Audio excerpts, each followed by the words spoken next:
behind them or off to the side to an accountant. The accountant is going to build a roster. So this is an important, so listen up because you guys are going to be doing this later. When students and staff arrive in the building, we need to develop a master roster of who we have in the building. We also need to have a master roster of emergency contacts or who's allowed to pick up everyone in the school. So let's say you have a master roster of emergency contacts for 300 kids in your school. Does that mean all 300 kids were evacuated or now in your school? No, right? Some could have self-evacuated. Maybe you only have 200. So we have our master roster, but we also, or our emergency contact roster, sorry, we need to develop a roster of who is in the building. That goes to the accountant. The accountant knows who's in the building. So they get that top part, and they can start looking through.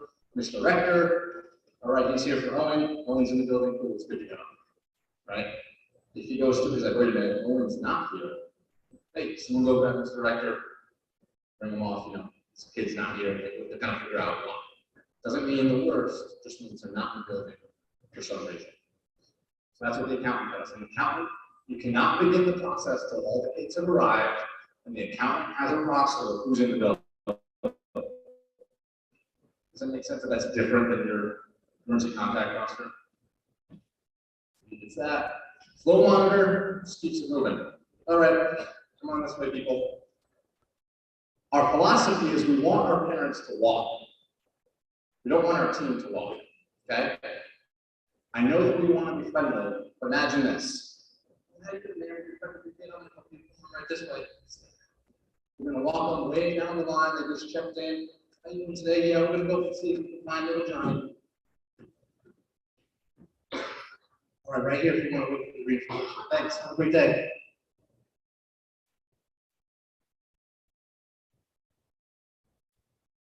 Hey, how you doing? You come with me right down here. Thanks. Have a great day. That's a lot of steps for my team members, right? And I'm going to see someone today do that because you want to be friendly or personable. But you multiply that times 500. That's a lot of steps. Okay, so instead of doing that walk, you have the checker. You have someone halfway or a quarter of the way, someone down there. And they're just like, hey, come on right this way, sir. Come on right this way, man. And point where to go. It's going to allow your team to be more efficient and speed up the process. Make the parents walk, don't make your team walk. Reunifier, you saw it used to say runner. We gotta check that slide. We used to call it a runner, but in ICS, the FEMA runner has a specific term or a specific job title, so we're going to call it a reunifier because what's our philosophy? Words have meaning, right? So if I say your job is a reunifier, what do you think you're going to do? Someone who reunifies, right?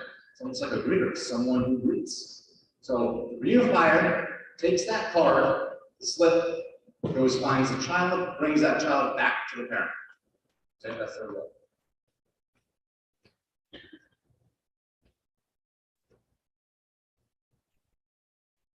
Joe, you in the house?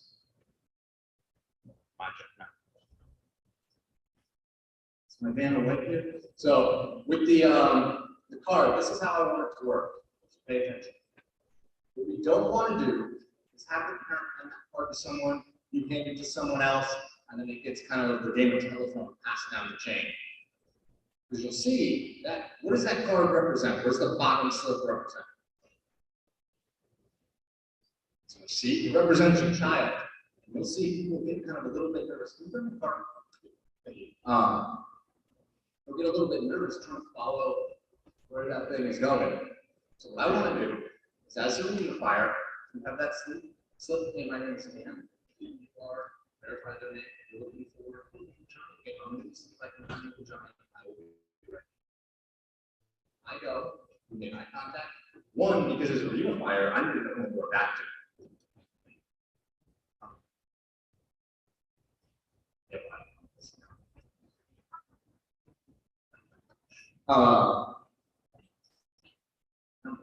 So I know who I'm looking at.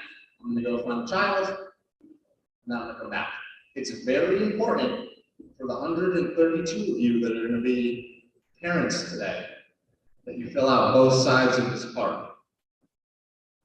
Okay, because on the front is the parent's name and on the back is the student's name. It says a reunifier. I'm going to go to the student assembly area where the kids are.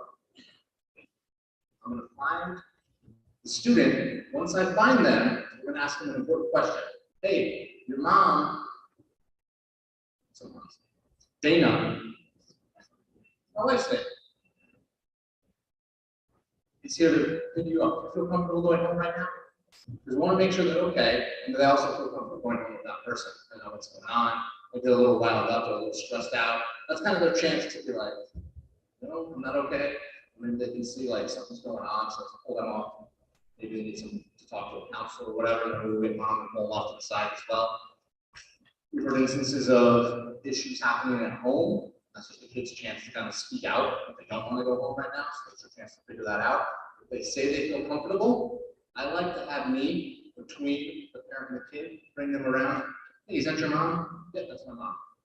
Or is that your dad? Or is that whoever they said they are?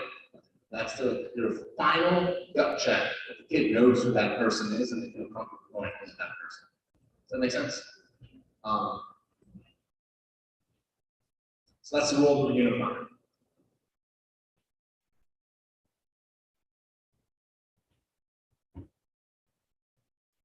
Oh, yes, I feel comfortable. And I'll figure it.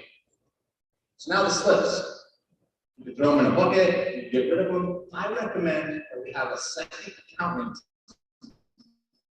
in the area or next to the reunifier that just collects those slips. So that at the end of the day, we can match up the roster at the front with these slips to make sure that everyone was accounted for in the reunifier. Because if we have a gym like this and all the kids are gone and there's no more parents out front, it means we're done.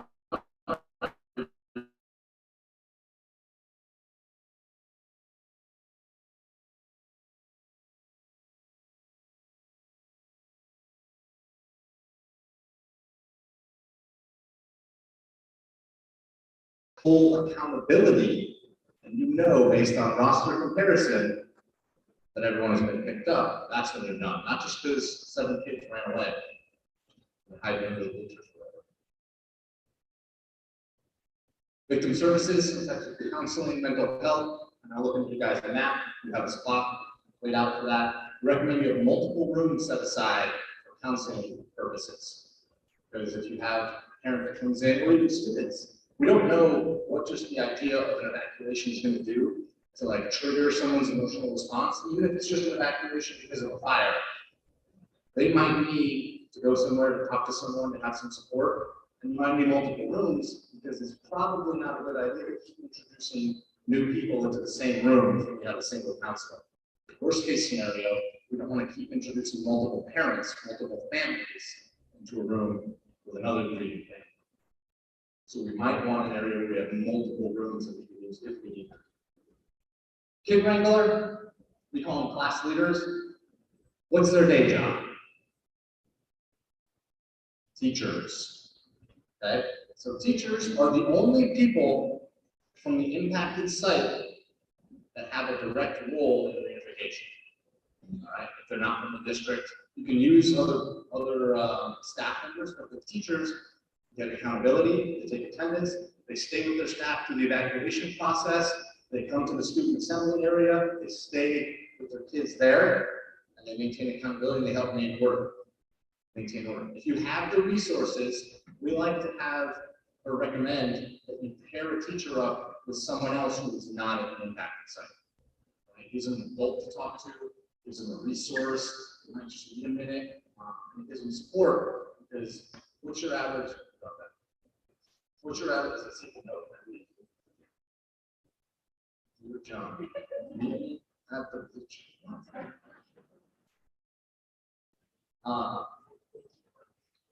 Yeah. Or regard. Oh, what's your average class size? 25. So give the teacher some support managing those 25 kids who probably are going to have to pee at some point. Right? Because my teacher, especially elementary, what you don't want to do is say, hey, let's go to the bathroom.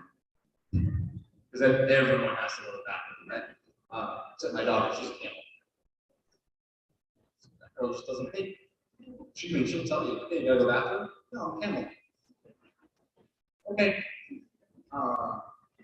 But we have to think about how do we manage bathroom breaks, snacks, stuff like that. So give teachers some help. Exit director, this is that other role. Oftentimes it's going to be like a principal. They're the final person that the family members and the students are going to see. Maybe give a hug and just say, hey, I'll send out some information in your email, call me anytime. If you need anything, let me know. The very last person parents and students see on the way. Entertainment, some type, if we were in here, setting up these screens, put on some type of show. We don't recommend movies, right? Some kind of short content. Because real world story, we have a girl, little girl, goes and talks to the kid, hey, do you feel comfortable going home? No. Couldn't figure out why. They end up just dragging the girl out. She's squeaking and screaming, right? She doesn't want to go home. And you have to go behind. Elsa is about to sing Let It Go. Elsa listens right there. She's about to bell out. Woo! She doesn't want to leave her after the Lion King or whatever it is. It's short content that we can pause. Scribe is going to be the incident commander's assistant. Just anything, let's keep track of major events and issues, help you develop a timeline, because you might need those things later. So we're going to be the incident commander's right-hand woman or right-hand man, which means right there, help them out with whatever they need. Might have taken it out. If we go back to entertainment, nutrition, so cafeteria workers, also very important. So apparently it's a fact that if you show movies, you have to have a snack, preferably popcorn.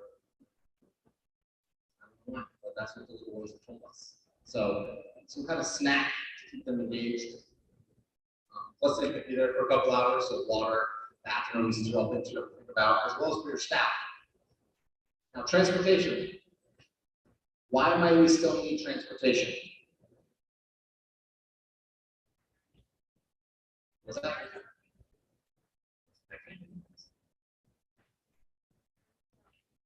Parents without vehicles might have to pick up a parent or bring a student there. What else?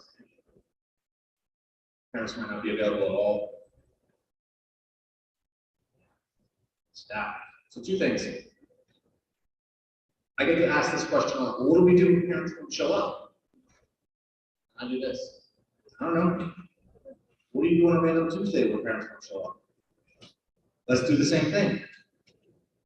You already have a policy in place, I'm assuming. Let's not reinvent the wheel. Let's just do the same thing we normally do. So, whatever that policy is. And you might have to adjust it, but let's think about that now. And then staff, because where are the staff vehicles? At school. Where are most likely their car keys? In the classroom, unless they're in their pocket. Cell phones might be there. Now, if there was a violent event, what's another name for that school right now? Crime scene. So, going back to that school, excuse me, Mr. Police Officer, I'm just going to dump over your tape and look at my car, okay? It's not happening. How do you get your staff home? How do you think about getting their stuff reunified with them? Right? You want them to be available, be supported. They need house keys. Can they get to their house when they get home? If their kids are there, is their cell phone there? How do we get that stuff out? Can we work with our law enforcement? Anything that's not evidence? Can we have this relationship beforehand so we can get their stuff back? These are all things we've got to kind of think about. Maybe, especially if they don't have a cell phone, but if your spouse is a teacher, you're going to get husband or wife showing up in the reunification, looking for their other one, right? Their spouse. So how do you do that? Do you have accountability of all your staff that's in the building, not just students? Don't forget about your staff. This is 2 days after the Flat Canyon incident. Research shows that a vast majority of the time perpetrators park in the main parking lot, right? So just don't count that parking lot's going to be. I like it, whatever it is. You got to search it with probably dogs, so you just make sure it's clear. There's no extra surprises waiting for everybody. There's my nutrition. Munchies and munchies, very important. So at the reunification site, it works best if we parents outside. That was kind of the plan that we were talking about. I don't know if you guys noticed it's a little rainy. So my 132 parents, you guys are gonna get wet today.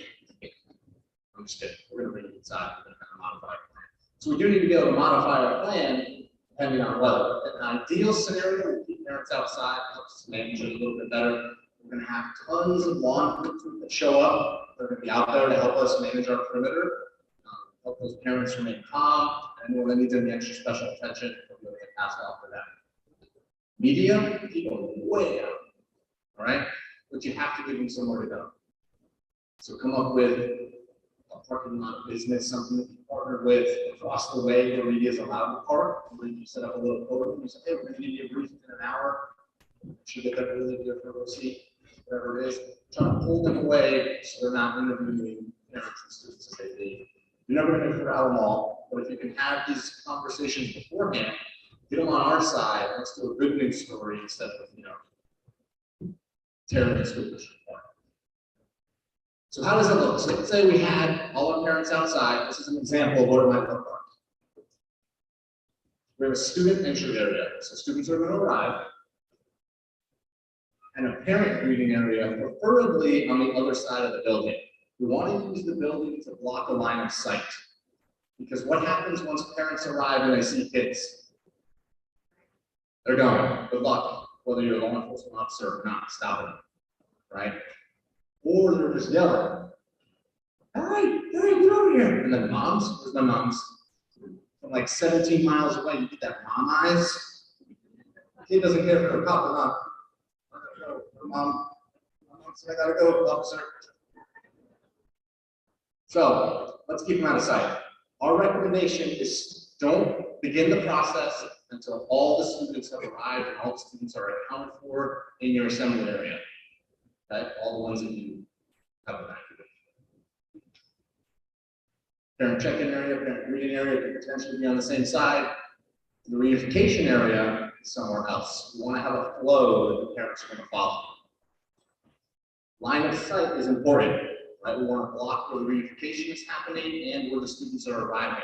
If you don't have a good building, you guys have a great layout here. There are tons of buildings. If you get creative, I've seen schools park a bus perpendicular to the building, so it's extending out that line of sight. So now you can't really see some feet. You might not see underneath. Yes, I said this. The flow. So parents check in, they move to the reunification area, unify those against the kid, out they go. A big U, big L. Those are kind of ideal. We're going to see some of those today. You can use conage, you can use caution tape. I've seen schools use cafeteria tables, put up, in that big A-looking shape to just create a corridor, tighten up corridor. Where do we want police officers? All around the perimeter, the more the better. Law enforcement, fire, EMS, uniforms help. We've seen animal control, park rangers, anyone to kind of help with that process. School security. And we also want them inside. So at least at the parent reunification area, you see at the bottom, that's where people are going to get a little crazy. Parent check-in area also. And then in the student assembly area, if you have a school security or SRO or someone that the students are kind of familiar with, that's usually a good person to have in there, helps people safe. We want to have an area for first aid, so nurses, you need a spot to hang out, especially because kids always get bloody noses or someone's going to get sick. Someone might fall out of their head, whatever it may be. Victim services, so counseling, and possibly a spot for police interviews to be conducted. So once we mobilize our team, we get notified, they arrive on scene, the flow gets set up. We have our checkers, accountants, we have our greeters. Students arrive.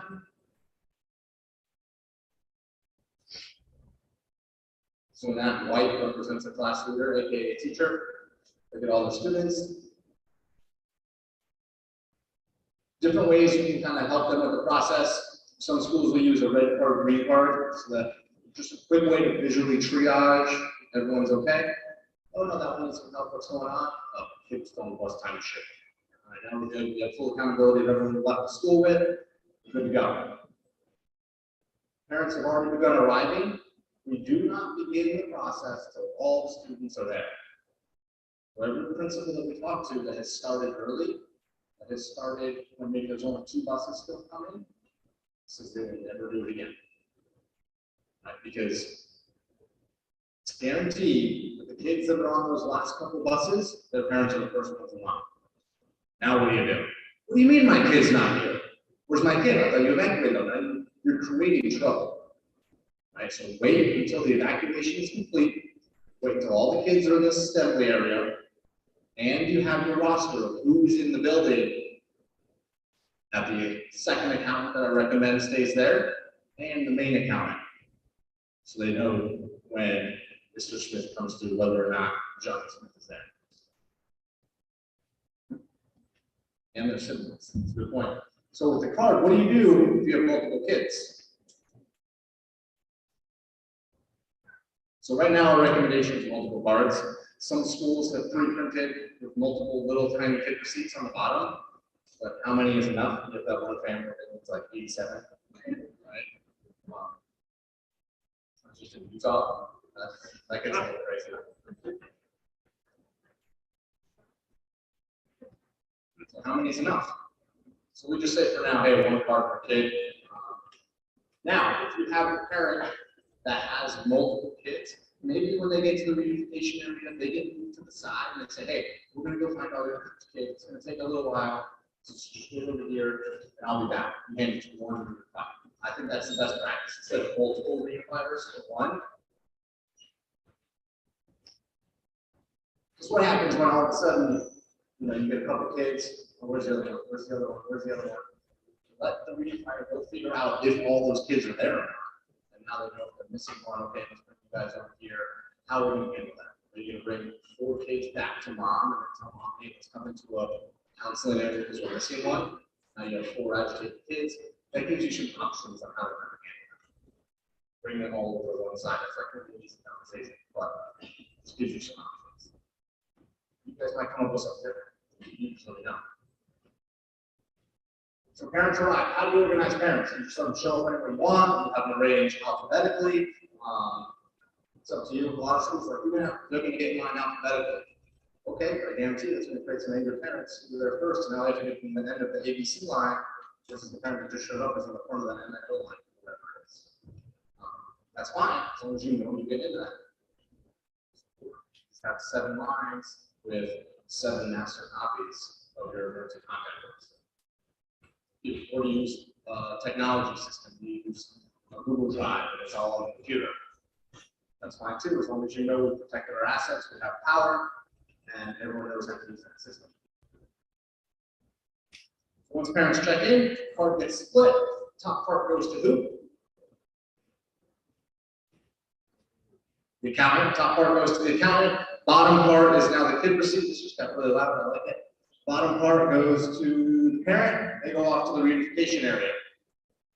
Reunifier grabs a card, says, hey, okay, I'm going to go look for your child. Don't tell them that your child is here.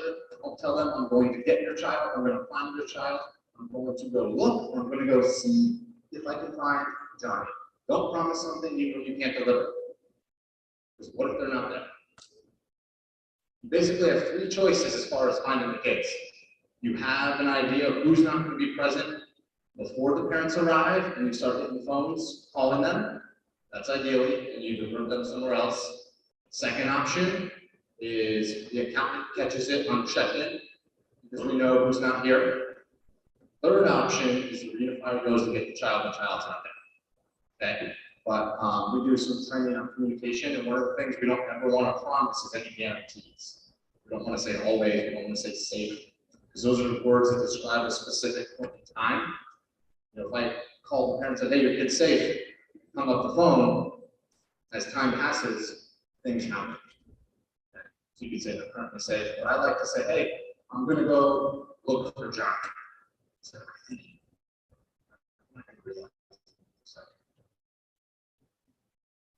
reunifier goes in. Now, how do you find a kid if they're in a giant room like this?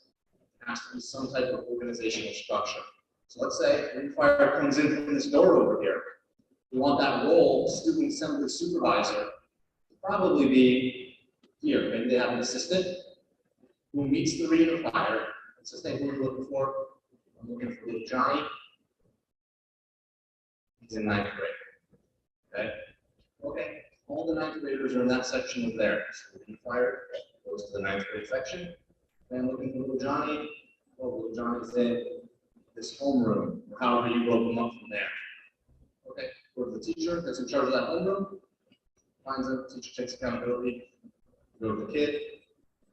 Whoever's picked up is the comfort going home right now. Yes. Go. Is that your So how you organize high school or middle school where they change classes is different than an elementary school. Because as a parent, you probably know your elementary school teachers. You know, no one can, who knows what school, what class they happen to be in when something happened in high school. So some schools, the plan is, let's do it by homeroom. Some schools, the plan is, wherever they were, we're going to keep them there. We're going to develop that roster once they arrive. So Johnny is with this teacher and alphabetize it.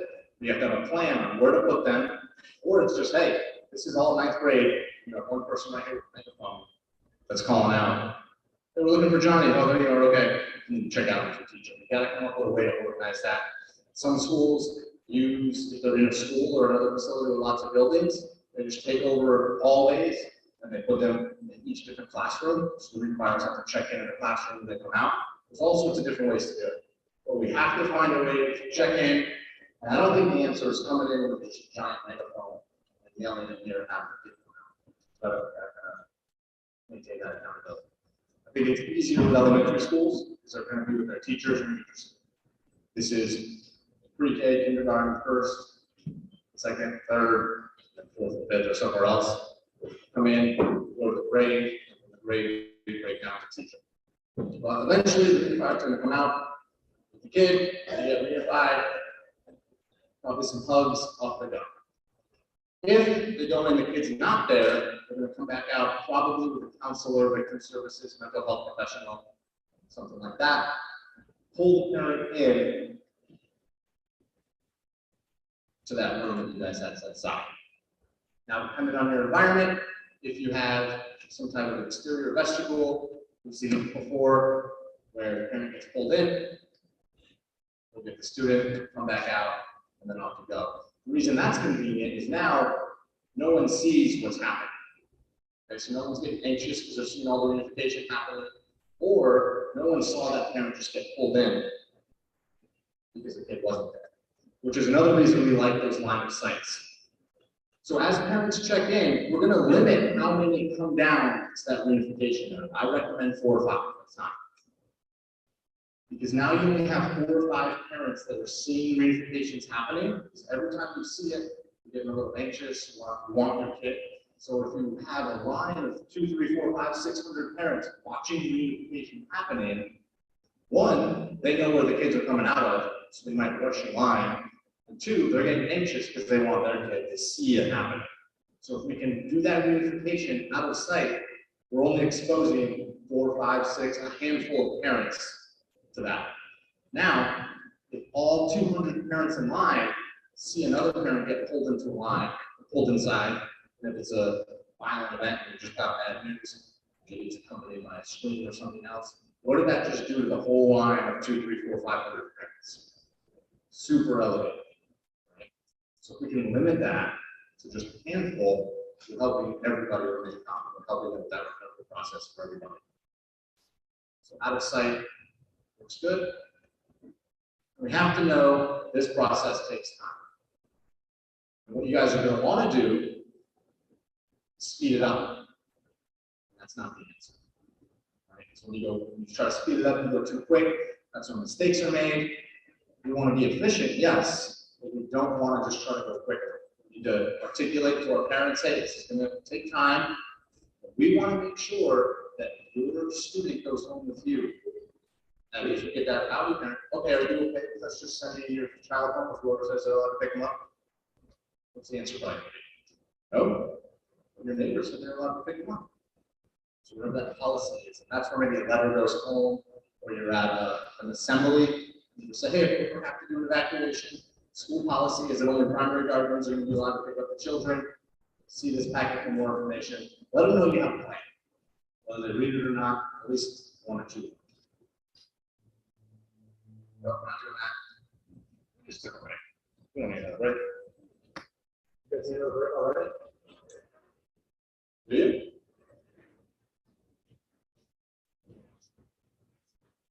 Let's do this. Quick 5-minute break. We'll come back and then you guys are going to be moving around a little bit. So 10:15 or 11:15.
you're in line for the bathroom, we'll just talk loud.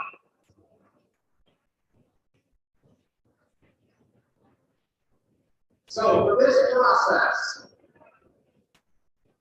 how many people do we think we need to run a reunification? A lot? 20? 50? Any ideas? How many do we need? 100 people? You need 5 people to run a reunification. So minimum, you need 5, plus 1 for every 100 students. Yes, that's a super creepy picture. So 4 people plus 1 additional for every 100 students minimum. Who would those 5 be? Any ideas? Reader? Checker? Accountant? Reader, checker, accountant, reunifier? Maybe flow monitor. I think minimum we need that incident commander for someone in charge. So an incident commander, a greeter, a checker, an accountant, and a reunifier, you can get it done. Because you have your teachers acting as class leaders, right? They're already on site. So if you bring in an additional 5, you can get it done. Plus an extra 1 per 100, where do those extra people go? Extra greeters, extra reunifiers. That's where all those volunteers that show up kind of help you out. So what we're going to do is we're going to do a walkthrough. We're going to demo the process so that everyone in the room can see it. So what we have for, can you give me the incident commander later? Oh, I found it. So we need someone to be our incident commander for the next 5 minutes. Any volunteers? All right, thank you very much.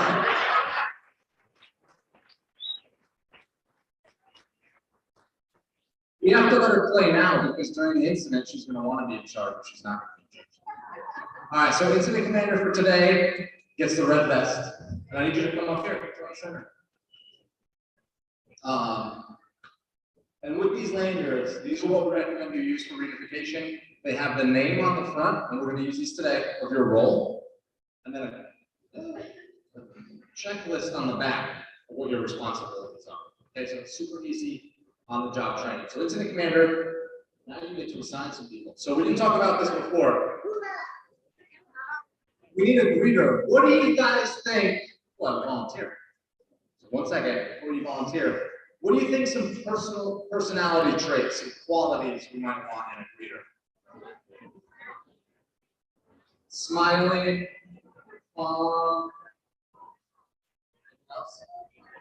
cheery, patient, good at de-escalation. Does that describe you, ma'am? All right, come on up.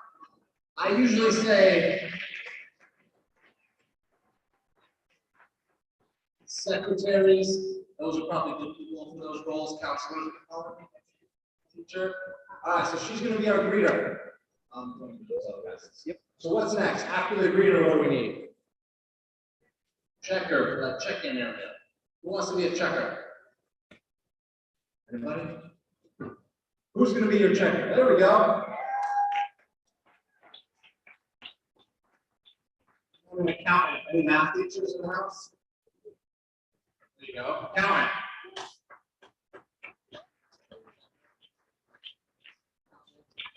All right, now for a reunifier. What do we think some traits are for the reunifier?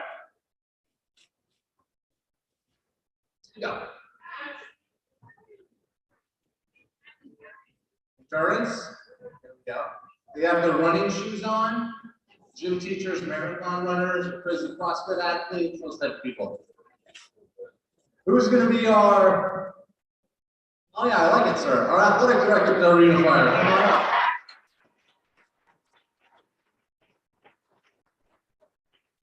I have a rule. If I see you pointing, I'm assigning you something. So our reunifiers. What's your name, sir? Mike. We're also looking for some men that don't wear us lonely. All right, so class leader, what's their day job? Teacher. Where? I see some pointing over here.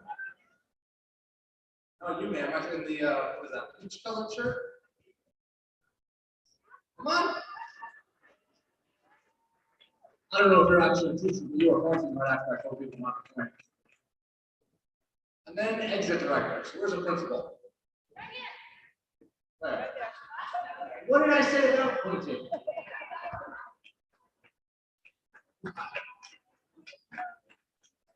Something I want you guys to notice.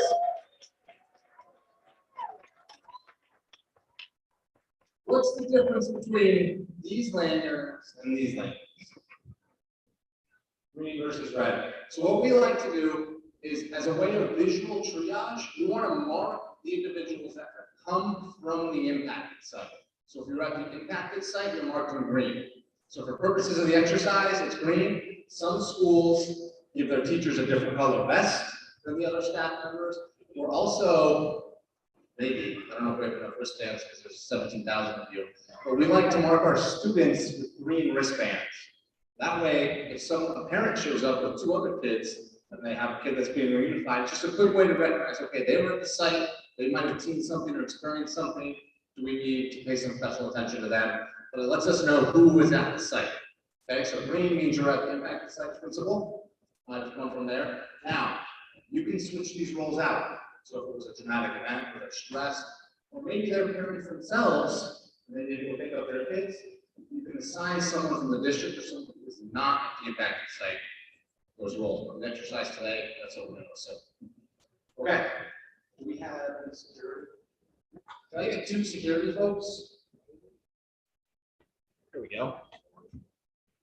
That's all we're going to do. Just for visual purposes, I think just string some caution tape right here. All right, so what we're going to do is we're going to simulate reunification. So if we're going to do reunification, what are kind of 2 important things we need to have? Parents and students. Yes. Congratulations. 2, 3, 4, 5. You guys are parents. Come on down. Good job.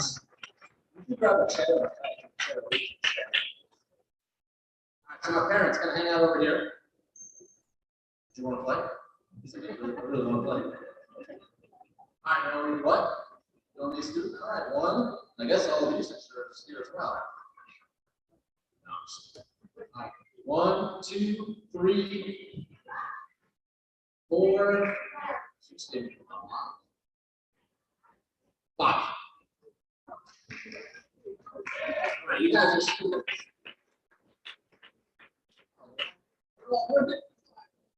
All right. So for purposes of the exercise later today, we're going to assign 132 of you to be parents and students. Okay? So you're going to get a parent ID. Oh, I lied. You guys are now parents. You guys are now students. Nope, I'm just on the backwards. We're still students. So as a parent, you're going to be assigned a name and an ID. Let this simulate like a driver's license. Okay? So we're not going to leave it behind the check table. Okay? So here's how it's going to go. You're a student.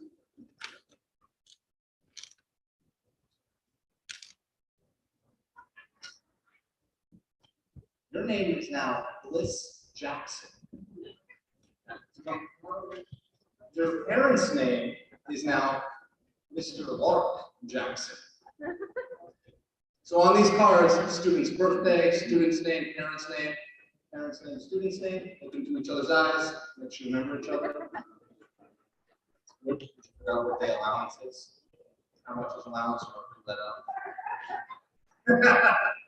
All right, so parents go back over there, students go back over there. Yeah, can you help me out and finish my adoption ceremonies for me? All right, and what did I talk about walking? Here you go, let them come to you.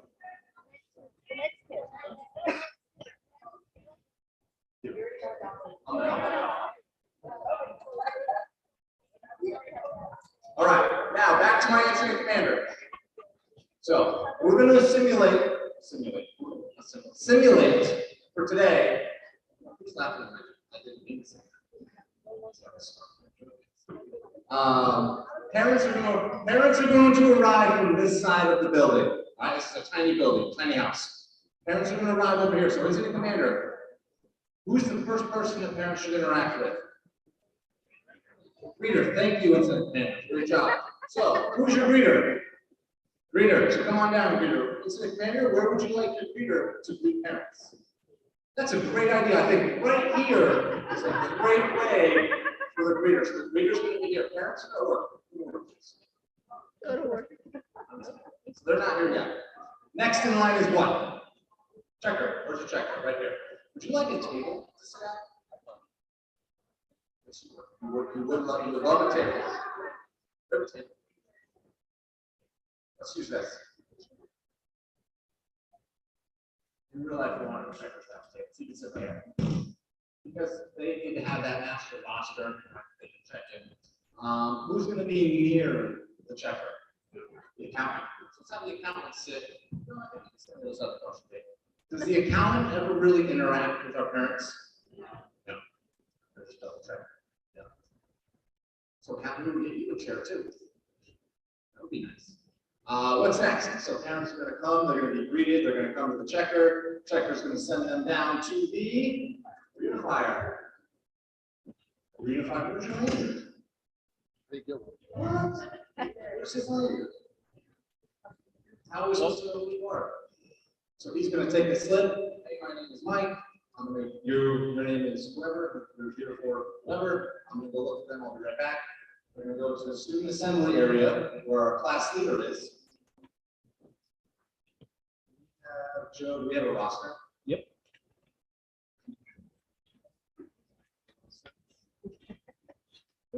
So this is the name of the students.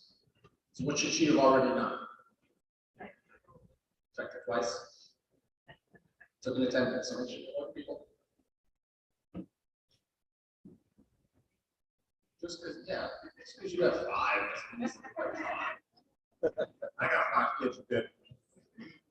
My wife would kill me if I came home too. All right, and then our exit director. Let's have our exit director. Yeah, you come here. Over there. Good. All right, so some type of notification is going to go out. Right, there's been something at the school resulted in an evacuation. Parents, if you could please come to, don't be. Wow, look at that. They're all apparently unemployed and they're already here. You guys all important. Now, if you guys want to graduate from the freshman reunification team to the varsity reunification team, there's another step you can add. That's at this check-in area. The checker can ask the parents, where are you going after this? They can write that on the top of the card, and then the accountant can write that on the roster. Because that may help us if grandpa shows up to pick up the kid. Grandma already got there, and then dad is right behind grandpa. The communication isn't working. Where are the kids? Oh, Mr. Smith said he's picking them up and they're going to the bar. That was our floor. All right? Or hey, they're going to Walmart. Maybe you can help provide some interaction. Don't have to do it, but that's just kind of a way down the road that we recommend. Okay, so parents have arrived. Our greeter.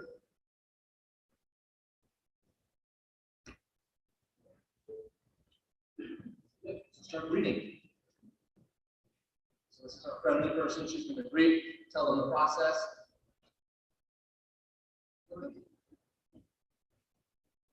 Tell them to fill it out. Once they fill it out, they're going to move on. Now, if we had a line of a couple hundred parents that are being checked in, we might want more than one greeter, right? Yeah. So we have the greeter that gets pushed the farthest out, walking the line. Everybody, we need you to work with us. We have a plan in place. We're going to get through this as quickly as we can. What's going to happen is once you get up to these stairs right here, you're going to be handed a card. When you get the card, I want you to read it and fill it out. That's how we're going to find your kids. Okay, thank you. If you have any questions, and they're going to have 1,000 questions, right? But then they keep just walking the line, saying the same thing again and again and again. It's important for your readers are briefed on what they're supposed to say, right? What is the school's position? What is their message? Well, the parents. For real, you gotta get your child, sir. It's no pretending. So when they ask, what happened? There was an incident at school. We want to make sure that the readers all say the same thing, whatever that message is from the school, right? I'm not a communications professional. Whatever your PIO or your district council is, let's give the readers something they're allowed to say. Right? All right, then at some point they get to the spot where the card is, they get it filled out, now they're waiting in line. Once it's filled out, just tell them to fill out the front and the back. Okay.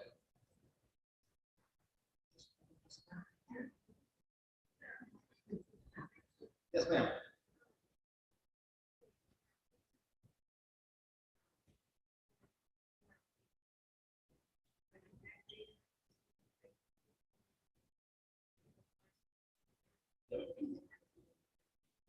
So she was saying when basically in line can they get the card? That's up to you guys. But the reason that I recommend waiting is it helps you manage their experience while they're waiting in line. Because if you give all 200 cards right away, they're going to fill it out, they'll be done, and now they're just going to stand there. Versus my philosophy is they arrive, they get the briefing here, maybe they get the card when they get up a little bit farther. They start filling it out. Maybe you have a table area set up over here with pens, so they can fill it out here instead of on the wall or on the floor. And then eventually they get to the check-in area. How are we kind of managing that experience? Like the line of 200, it's going to be way out there. Okay, so now they come in. The checker is doing what? Checking. Whatever your verification method is. Are you checking an ID? Are you verifying multiple pieces of information? Birthday, address, grade level. You know, we recommend if you go with that, it's 3 separate things. She's verifying, though, that they are who they say they are, and that they're allowed to pick up that child based on their contact roster and the district's Big P policy. Okay? So today, we're simulating a nonviolent event. Anyone on the emergency contact roster is allowed to take that child home. She splits the card. The big part goes back to the accountant. What does the accountant already have? A roster of students who are in the building. You guys are amazing. So a roster of who's in the building. What roster does the checker have? You just every name of every person in the school. Right? Because you don't have a way to modify that emergency contact roster. So everyone in the school is what the checker has, passes it back to the accountant and starts from that. Yes, ma'am.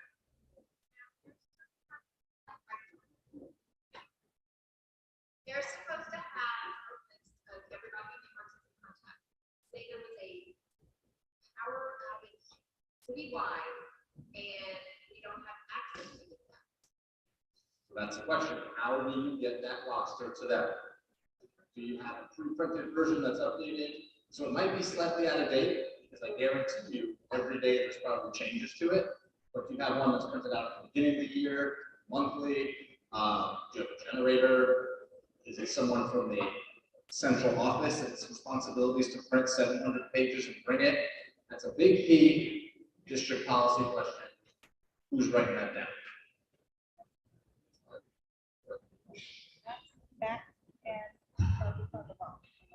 All right. Because that's something we got to figure out. How does that roster get there? We use technology, we use a computer, it's about paper-based. Okay. So he's waiting. Are you the first parent? No, he's over here. So now here's the thing. Where did the reunifier meet? Right here? Okay. So sometimes if you meet them here, they're going to kind of follow you a little bit. So we might need a law enforcement or an extra person here to help us keep the parents in place. Okay. So you go to the class leader, find your child. Right. What are you asking them?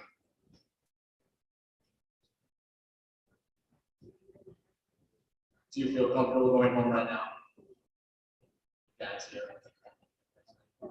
Is that today?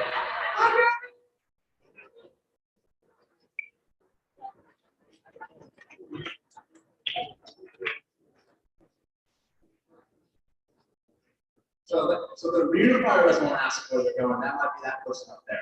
Because you don't really have any way of saying that up there. Now, what you don't want to do is I see some readers do or reunifiers do this in an exercise. People get a little excited, they run together. Have some parents and students walking out the hallway, and the reunifier is like, "Do you feel comfortable going home with this person?" You're already out the door. Do you want to be saying that to a parent that's with their kids? No. If they get that far, I'm sure. Okay. So either say it early or just kind of forget it. Okay, cool. Now, exit director. It's sent out that way. Don't look to them, make them come to you. Right? Come on right this way, keep waving them on, keep the process flowing, reunify, and get back in action. You got a build up here. That's why he's your athlete. Oh, I'm gonna treat this meeting. All right, so this is kind of that process. Guys, think like cops in this situation. Natural barriers are great, so if you have a unifier right here and you have security, have a desk, have a funnel, make it easier so that you can have one person guiding instead of having to devote a lot of personnel to it. So if you have a desk right here, you have one safety person, you're helping block them, you have that checker area, you have that unifier area. That way it's very easy, it's not personal. What we don't want to have right here is a lot of back and forth. So you don't want to go get the student, bring them back to the parent, and then bring the parent back out this way. Get the student, bring them around, have the parent come to them, out they go. All right, so let's give our volunteers a round of applause. Thank you very much. Sorry, so you get one. So, you guys can take the vest off, the lanyards, you can put them back on the stage, give them to Joe, we appreciate it. So it's pretty much lunchtime, but we're gonna talk about one more thing before we go to lunch. All right, so before we break for lunch, we're gonna touch on this again. So we touched on ICS about a modular organization. We just did that with about 6 people, okay? If we have a larger number of students and parents that we wanted to reunify, or students and family members, we could plus up our team. So every role that you saw would become a supervisor position. Okay? So if you have a greeter supervisor that is in charge of a team of greeters. Okay?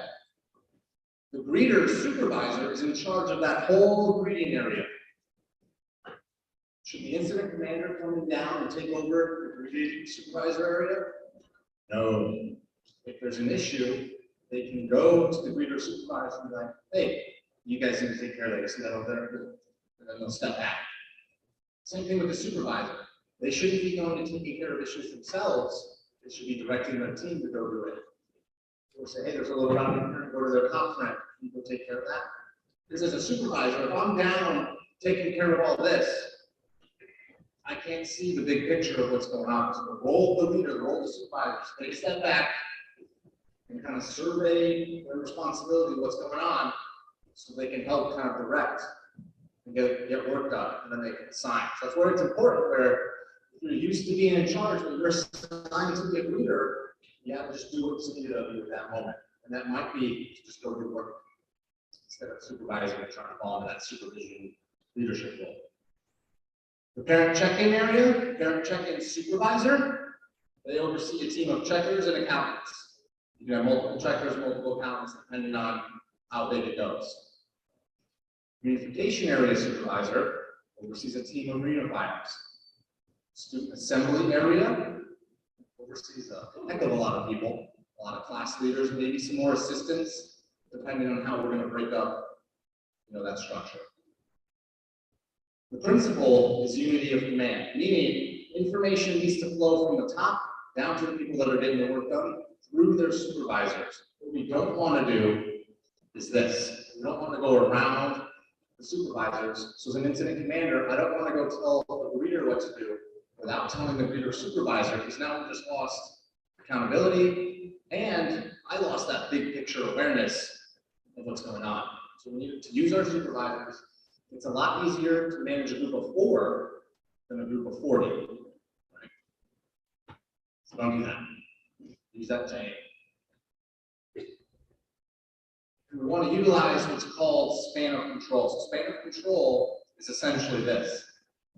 Humans are not good at managing large groups of humans, except for one exception. You guys know what that exception is. What? Teachers. Somehow you guys manage 25 kids day in and day out. But what science shows us is that most people, 1 to 7 is the ideal range of a supervisor per team member. Ideally, it's 2 to 5. And we can see this in like a military structure, where you have a team leader and a squad leader, goes all the way up. Fire departments use it. But you want 1 supervisor for max 7 team members. Now, as we grow, let's say we get to 8, 9, 10, we need to make another supervisor, and we can break that team into 2 smaller teams. So we have a supervisor and then 2 team leaders, whatever it is. That way you don't have a supervisor running around trying to get all 400 of you guys to do something.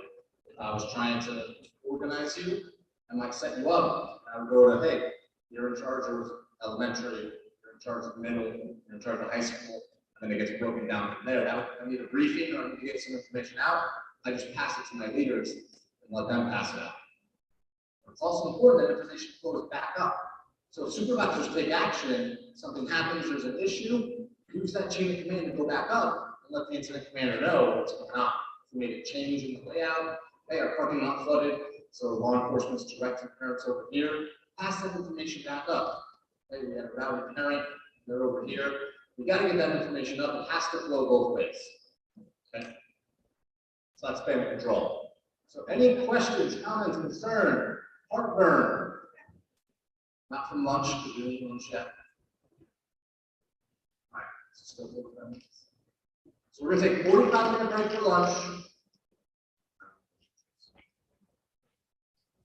So we're gonna drive through, everyone get on the bus, we're on a trip. So lunch was brought in, it's right out here. So we're gonna take 45 minutes, and when we come back, we're gonna run 2 reunifications. So let's be back at 12:30. Thank you very much.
Right now, so, yeah, so. We'll see.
All right, so what we're gonna do now is we're gonna have some adoption ceremonies going on. Gotta make sure that our students and their parents get linked up.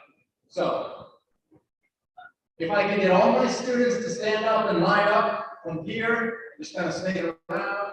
Parents, actually, move it up so no one trips on the wires. Sir, on the front of the line, single file line, snake it around. Parents, same thing. Single file line, snake it around.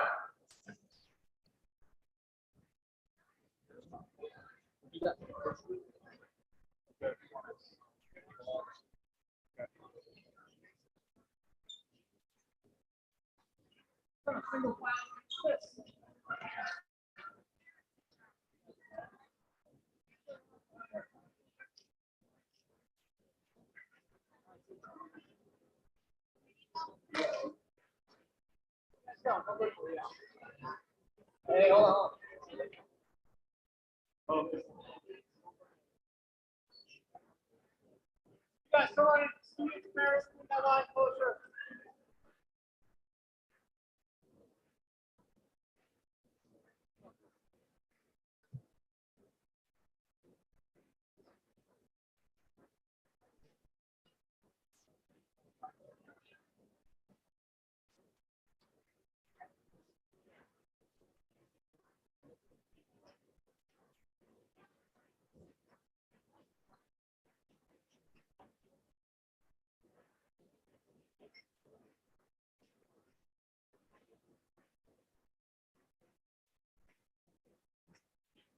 So for my students and my parents, make sure you look into the eyes of who you're being assigned, because as a parent, or as a student, you're going to be asked, is that your parent?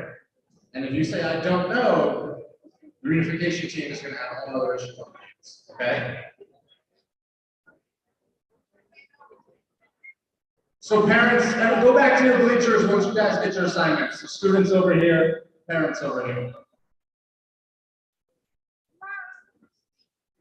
It's going to take a little longer than normal. We normally do this for 20 each. You guys have 66. Which is good.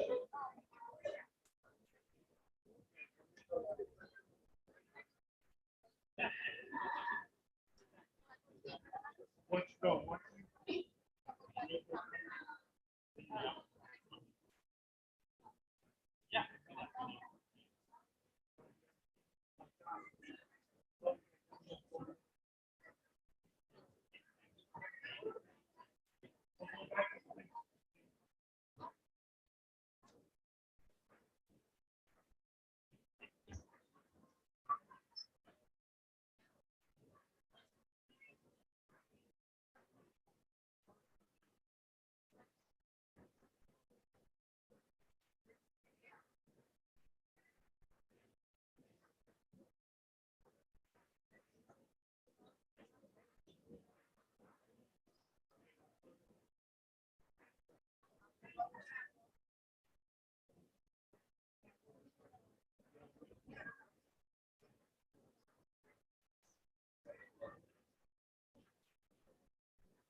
There you go.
Yeah.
All right, so what we're gonna do, we have our class leaders. What I need you guys in the room to do, to help me out, is we just need complete utter silence. But if we could just keep it pretty quiet, right? Because you guys are gonna be observing and watching what goes on.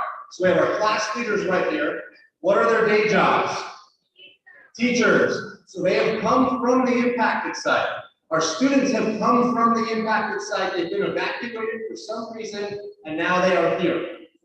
Okay? We got to make sure that we have proper accountability. So our class leaders have rosters that correspond with your guys' names. They're going to break you into groups however they see fit. So we just need to be able to hear so that they can do that. Okay? Who doesn't want to use the microphone? Figure it out. All right, people in charge. I'm just here. This is your show. All right, so now, why they go do that? Do we have any questions from anybody in the room? Comments, concerns, anything you're just curious about? We have a couple minutes while they set the process up outside.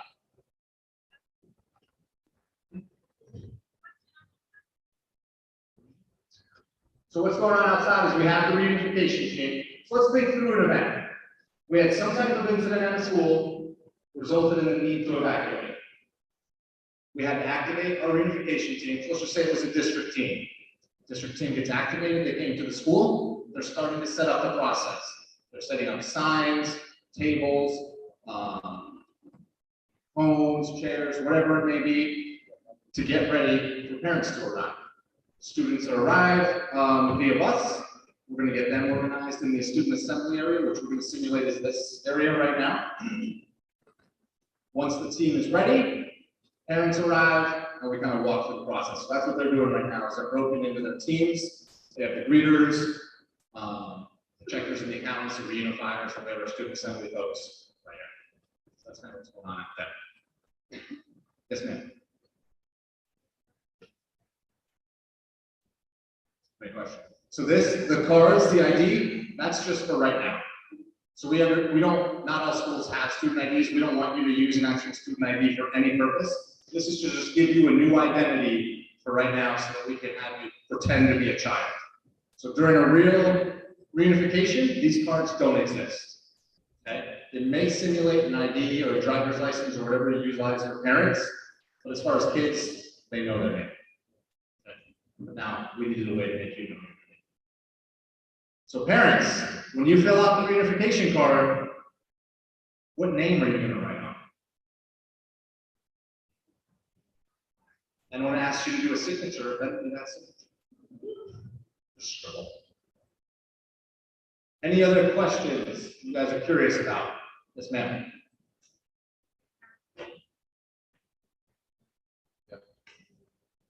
This is a great real world scenario.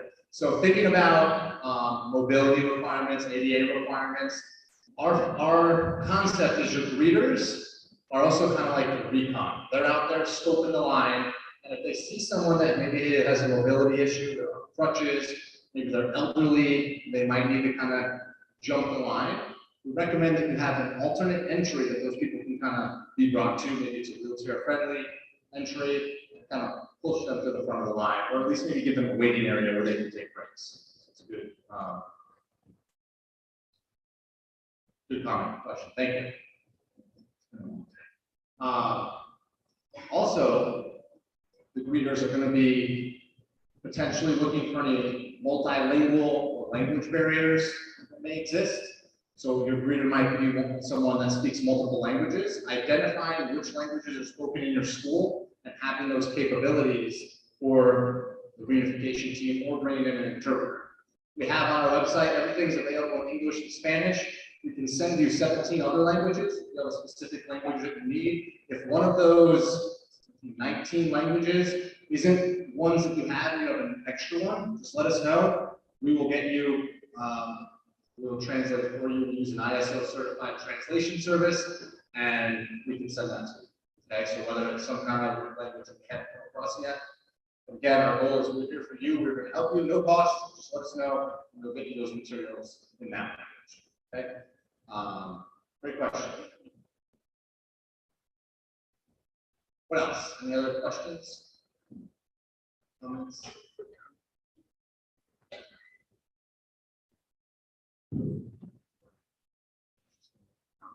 So, what our student assembly supervisor did, up front at the check-in area, they have that master roster of everyone in the school district, right? Or everyone in the school.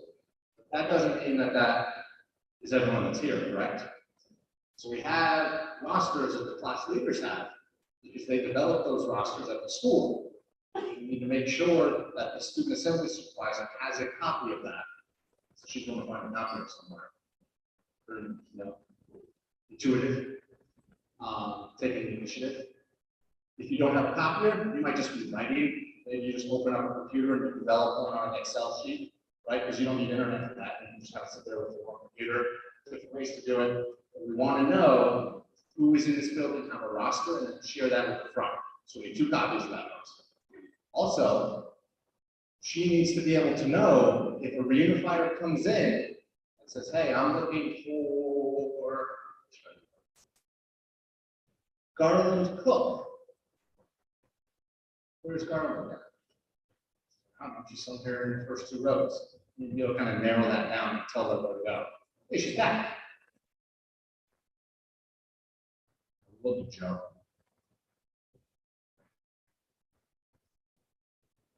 Students, you're going to be assigned to your class leaders.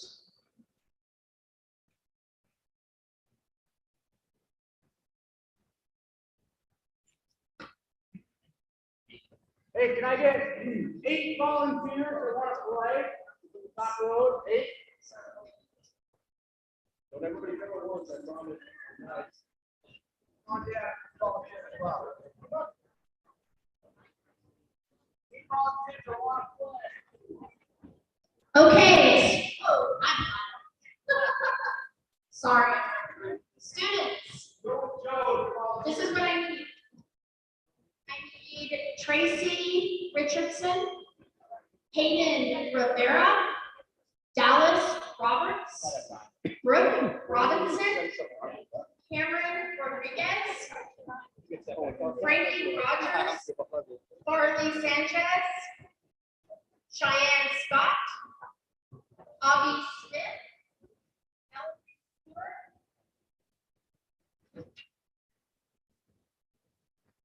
Avi Taylor, Blair Thomas, Briar Thompson, Damon Turner, Carol Walker,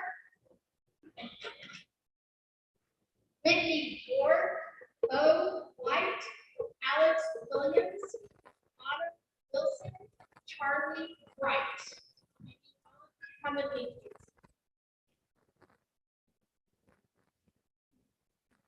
All right, guys. So the next group we have, please go with me, Hartley Bell, Altair Brown, D. Campbell, Cruz Carter, Cadence Clark,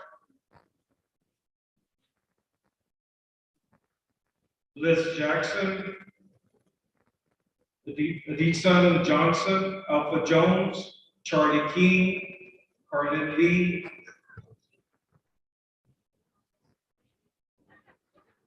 Terry Lewis, Chang Lopez, Brett Martin, Brent Martinez, and Austin Miller.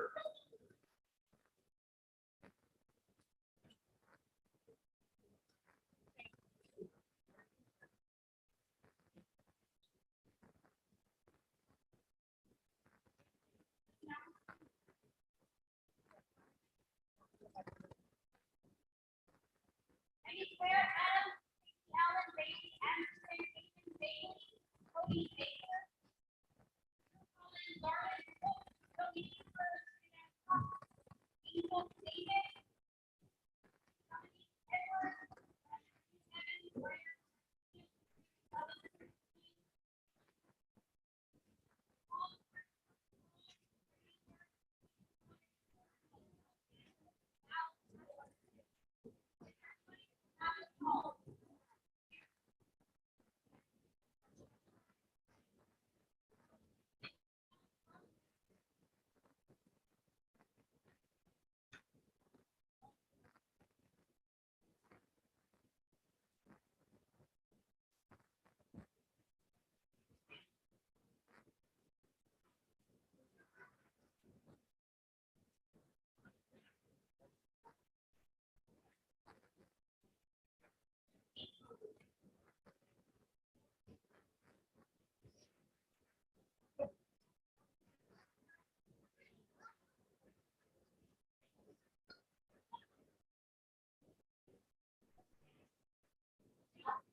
All right.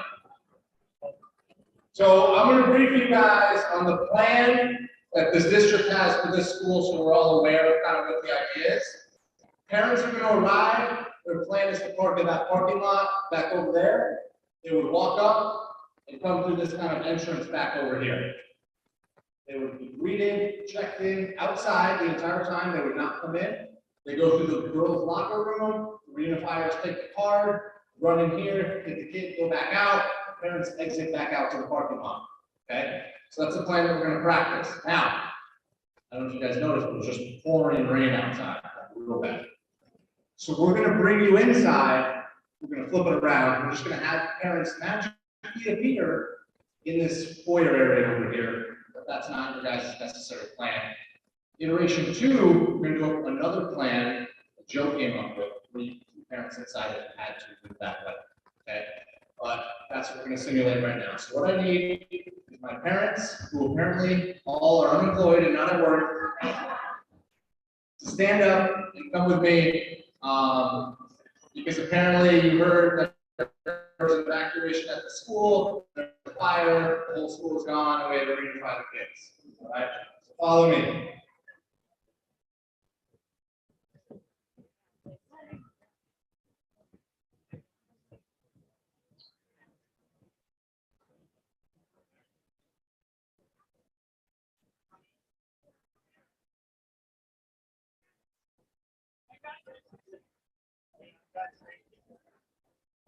Okay.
All right, so our parents have arrived.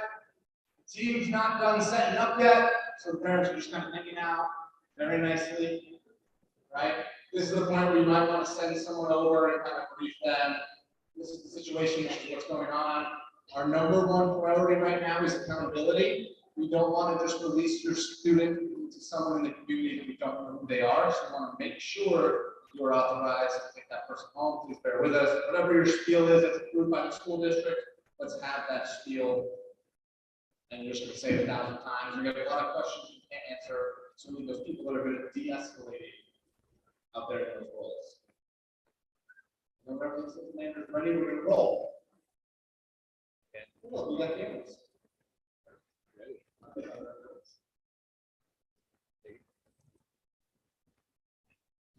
Everybody's ready. Awesome. Well, he said he's ready, so we can go on. Those are all the parents.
So I think they're trying to get it on the camera so you guys can see what's going on there.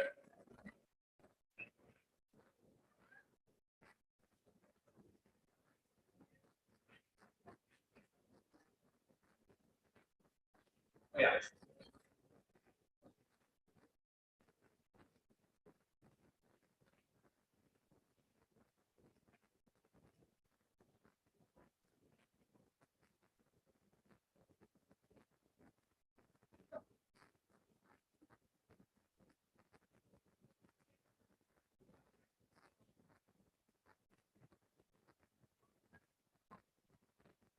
Yeah, so they have these little videos you guys can watch. Basically, it's the process. Parents have started arriving.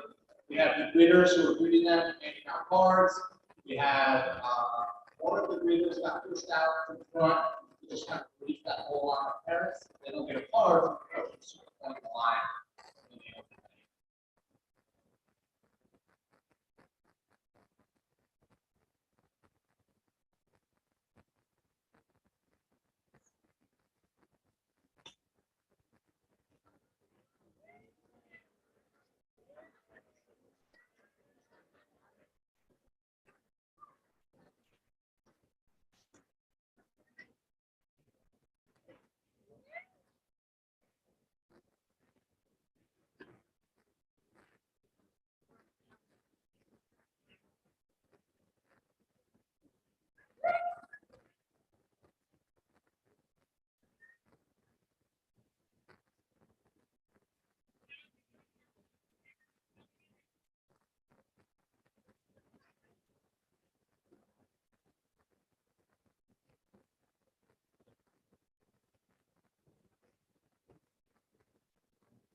You guys, but I'm walking the line.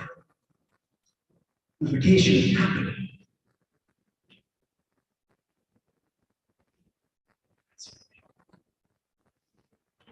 Just walk the line.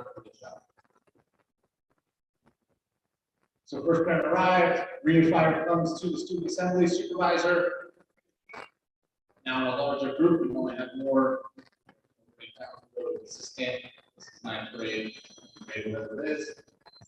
They created a roster, so they know she's in the building. She directed her where to go.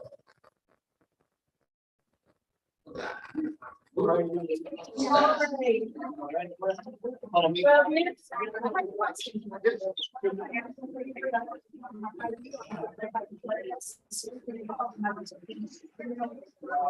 something? Have a conversation like that. When we go, something you bring up, or email, maybe your email. Or like, okay, that would be a way, probably a next fight.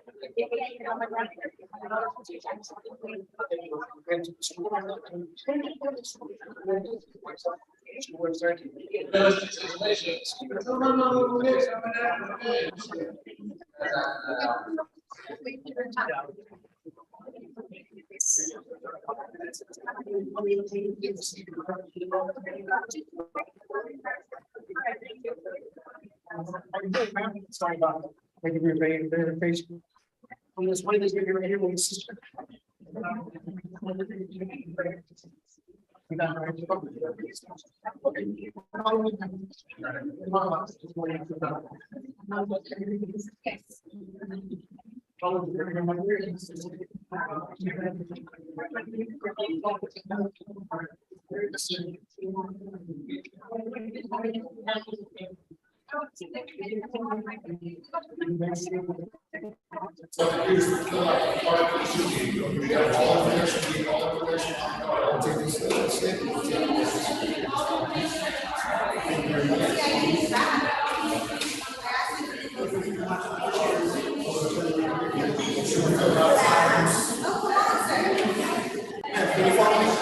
I see you right here? How you doing this morning? Or this afternoon? I'm sorry. All the information is filled out on the card.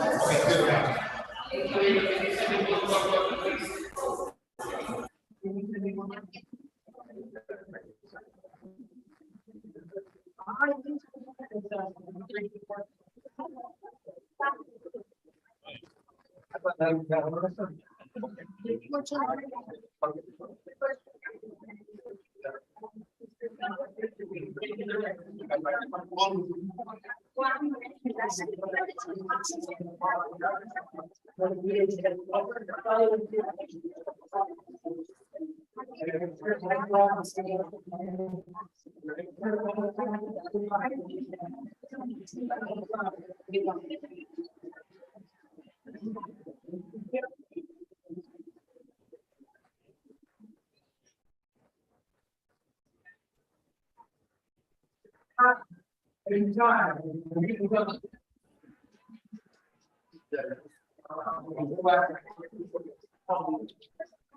Okay, we got a third phase on the card.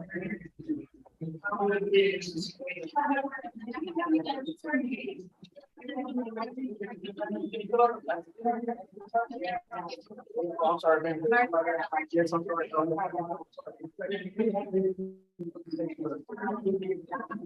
And you still there? You can follow me for this application. You follow this.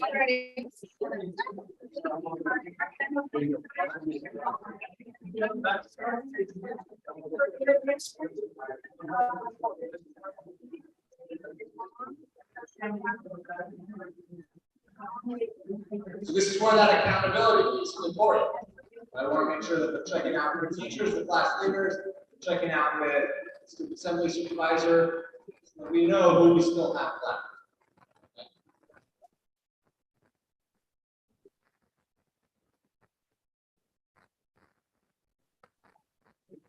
So for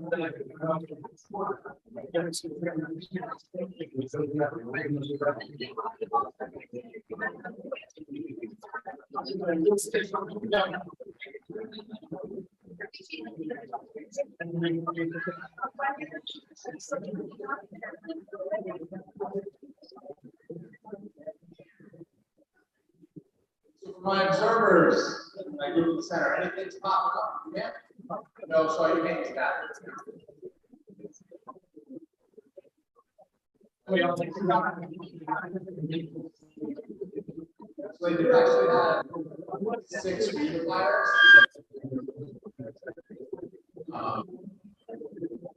So point along Way up.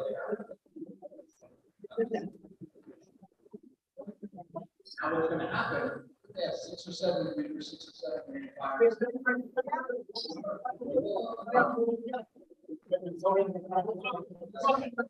Take some of those meters, reassign them to the fires.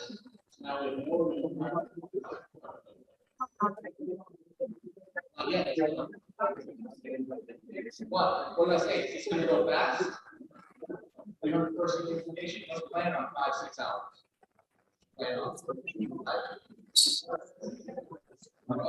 Show up. They at work, you have parents coming in throughout the day, plus getting 600, 200 kids together, which takes time. Speed up the process.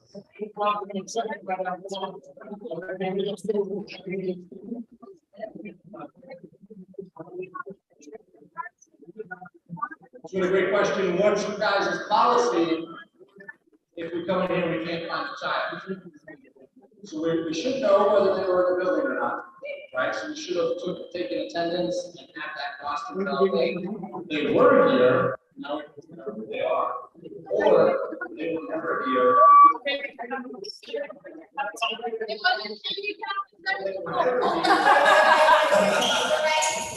Pull the parents off.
Stop.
Yes, I did.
Have someone film it, walking around, and you guys could play it.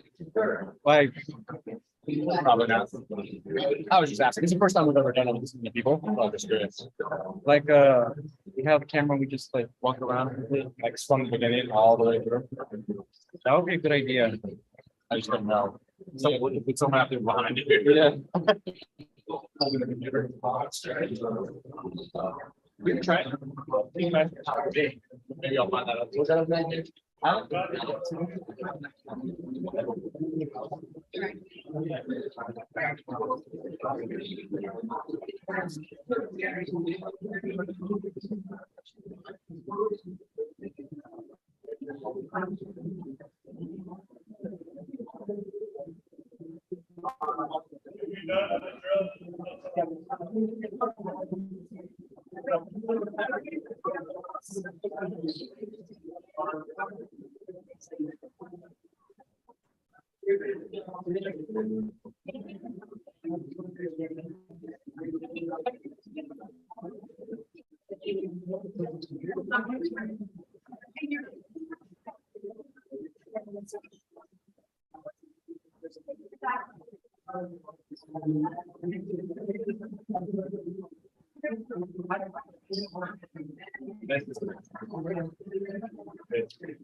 Yes, ma'am.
We'll talk about it.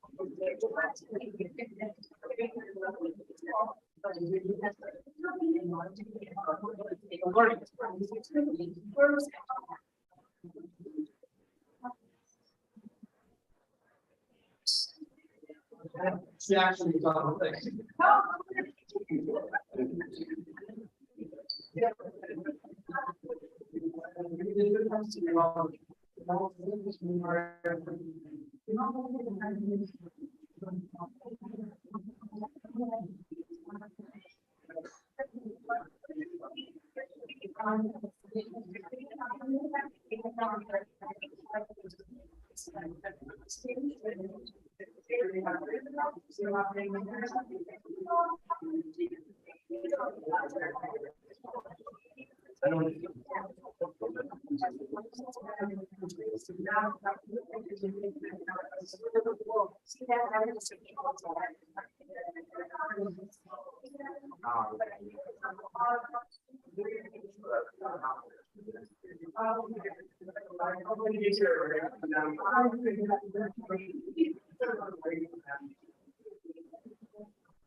At least three. Thank you for your patience, parents. We appreciate it.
Come on, can I get your ID card and your card?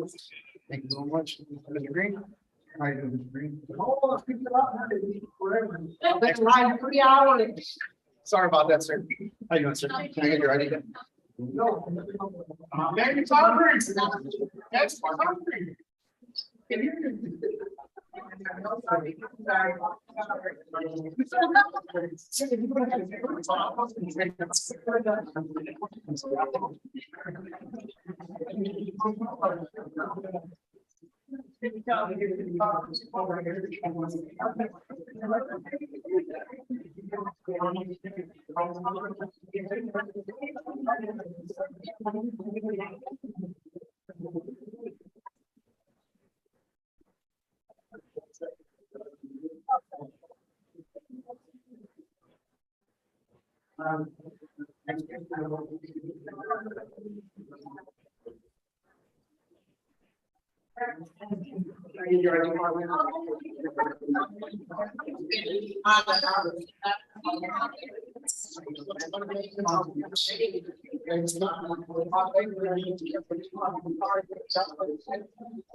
How you doing, sir? Go ahead and keep your ID.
We're completely, but everybody's got to get.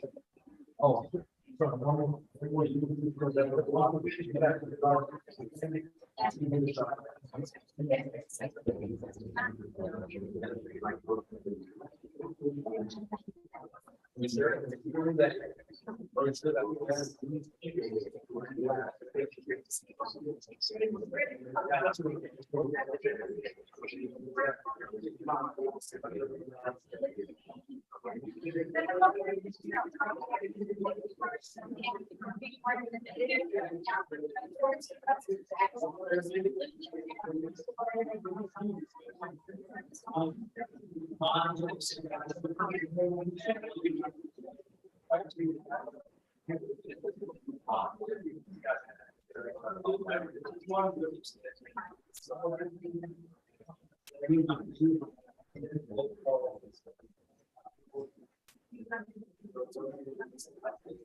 All right, everybody, so we're done with that. So we're gonna come back in. routine, we're gonna get some thoughts, we're gonna talk about it, and then we're gonna do the second iteration. After we're done with this little debrief, you guys can kind of go to the bathroom at will. We're not gonna take an organized break. Make sure that we're all out of here by 7 p.m.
All right, so let's talk about what happened.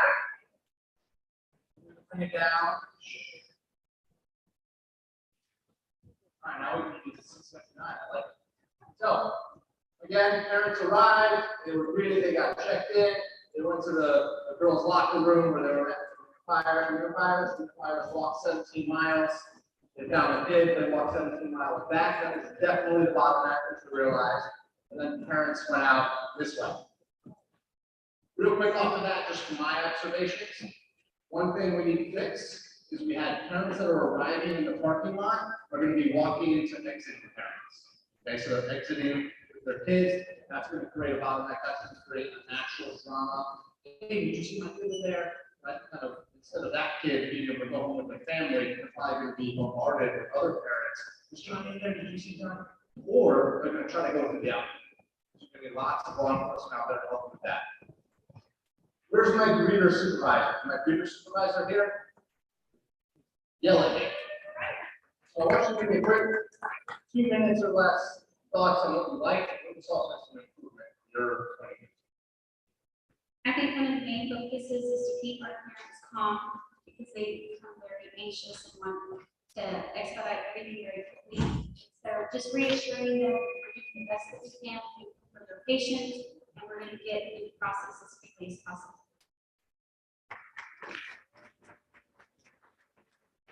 And I think so from talking to her, she was even saying, hey, I think this is a way that we can speed it up. But what we saw was as they sped it up, they were sending too many parents to the check-in area more than they could handle.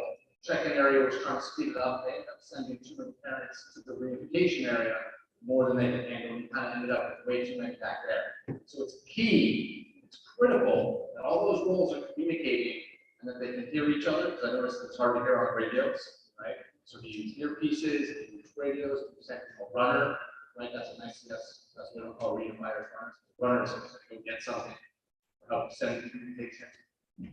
How are we going to facilitate that change in pace? Any of my greeter team members? Any 1 or 2 comments? I can't see you, but yell if you have one. It's me. So as I was listening to greet, questions came. So parents were asking questions. I didn't have answers.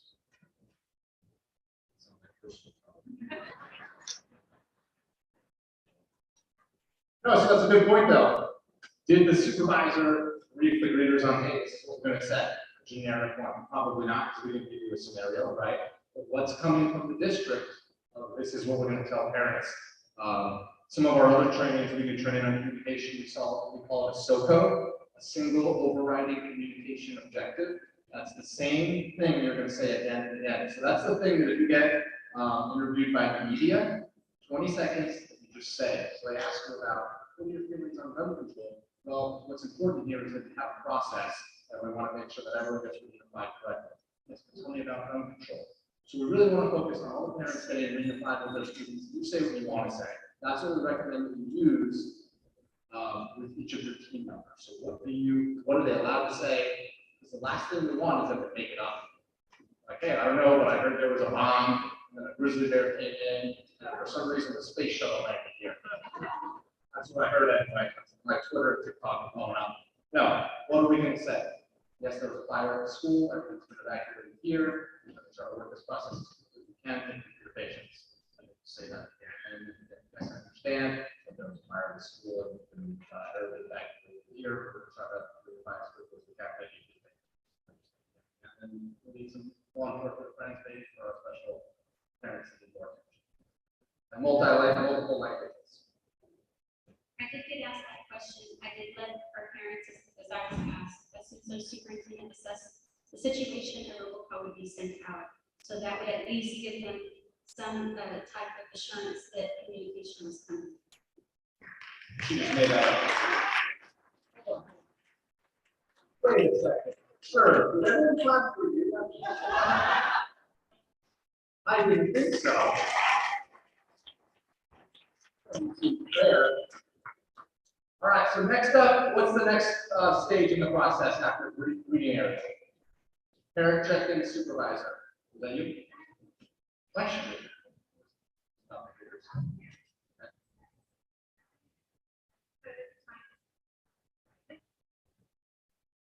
Nobody listens.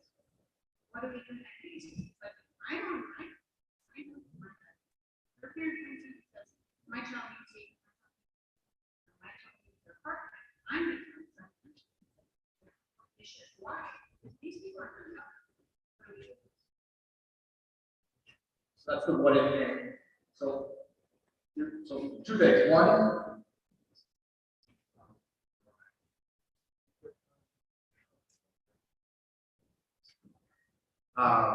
so for today's exercise, let's keep it simple, right? We want to know the flow, but that's going to come up where you have decisions that we need to think about.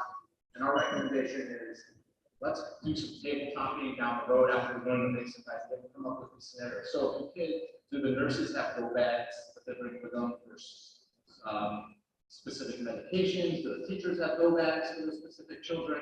Let's have a policy in place for who's bringing what and whose responsibility that is. But we want to have those school nurses in the student assembly area. And maybe if that parent has a concern, we pull them off to the side. Okay, who's your parent or who's your child or who's a teacher? Okay, we'll go make sure that they're taken care of. Some people are like, okay, we're going to bring that parent to the front of the line and take care of it.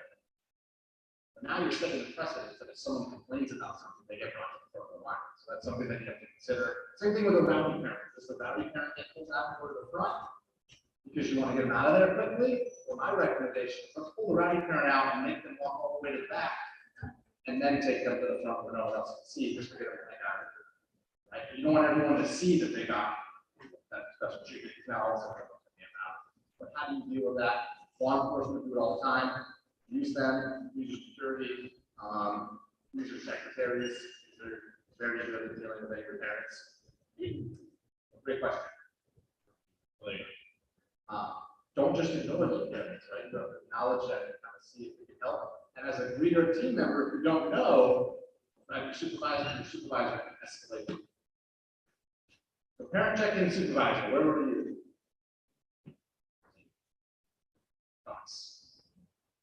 I think you stole my thunder a little bit. The tempo from the greeter to the parent check-in was very, very important. So that tempo going from greeter to check-in, and then the same thing from us to reunification. So just kind of keeping that steady pace and not shoving a bunch of people through the door and making it even worse than what it is. But I think Dr. Sandoval, we make Dr. Pitts buy earpieces for this stuff, so we don't, doing the walkie-talkies not up and down, we just have it in our ear. I think it's more efficient for us, and we're able to communicate quicker, faster, and make that process go really, really smooth. But other than that, I thought it was good. The count chart behind us were really good because we checked in. So it was kind of like triple check-in. You check in with the greeter, you check in at the table, and then accounting checks us. So we want to say an emergency situation, it's going to be almost dummy proof, but so great exercise. Good job, everybody. Let's see what's going on here. Where's my check-in? I had a great comment about the roster. Is that you? About the single roster?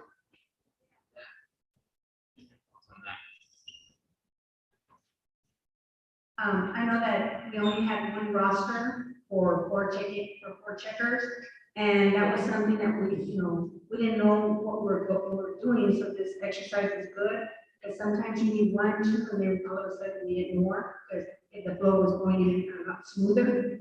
So we had to share, so we were going back and forth who they were checking. And second, familiarize yourself with the card, because some of them were in Spanish, and we thought that, I thought that was pretty cool. And then some of them were the gray area in the back.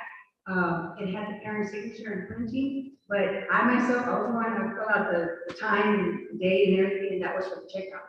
So we have to familiarize ourselves for that, because if the parents see us panic and look to the front and back, they're gonna say, I don't know what they're doing. So we just want to be more efficient and effective. Thank you.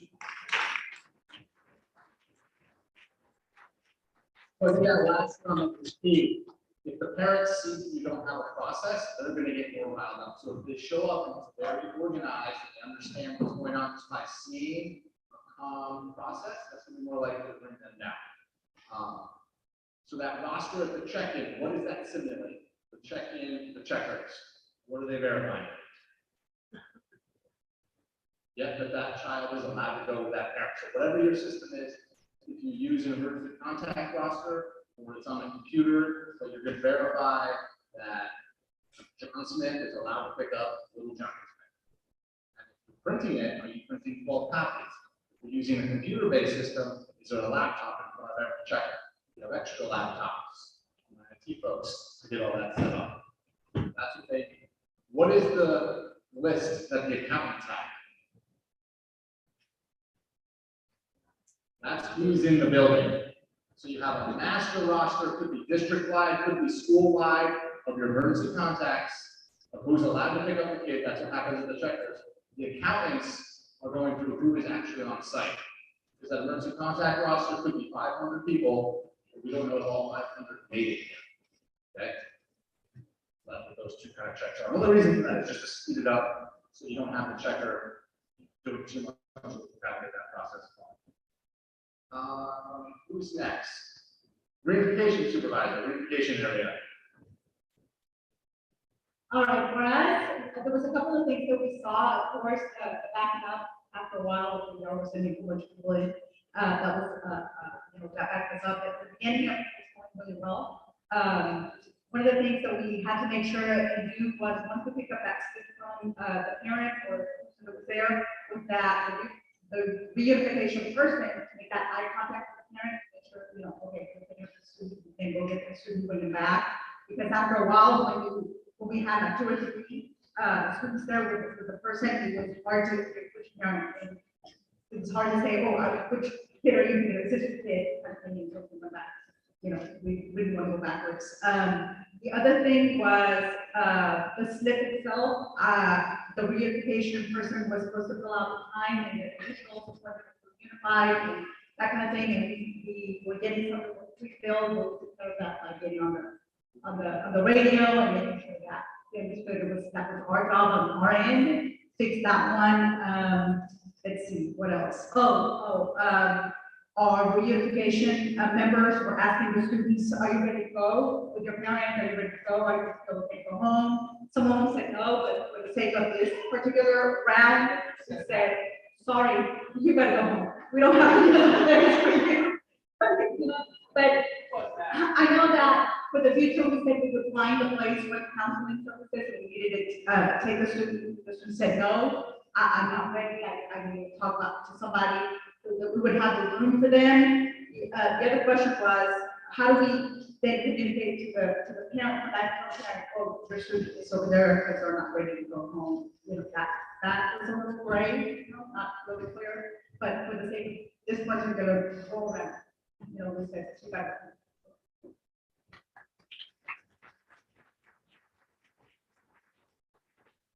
That's a good point. So if you have a student that should be identified here, where they're asked that question, they don't want to go home. We can kind of pull them out to the side room, maybe just go back to the class for a second, whatever your guys' policy is. If you go find the parent, where do we pull them? I think the plan is over here somewhere for right now, so the only issue with that is too close to where all the rest of the reunification happens. Maybe across the hall might be better. Kind of thinking through some of those things.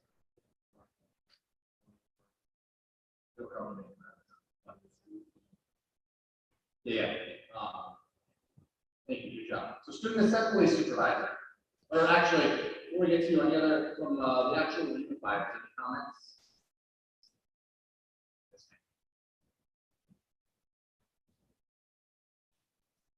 So mine was just remaining flexible because I started out in a unified, and I do my job, and then my supervisor, I was doing the job and sent me to another position. We're gonna run another whole job, and we'll send you back to the people.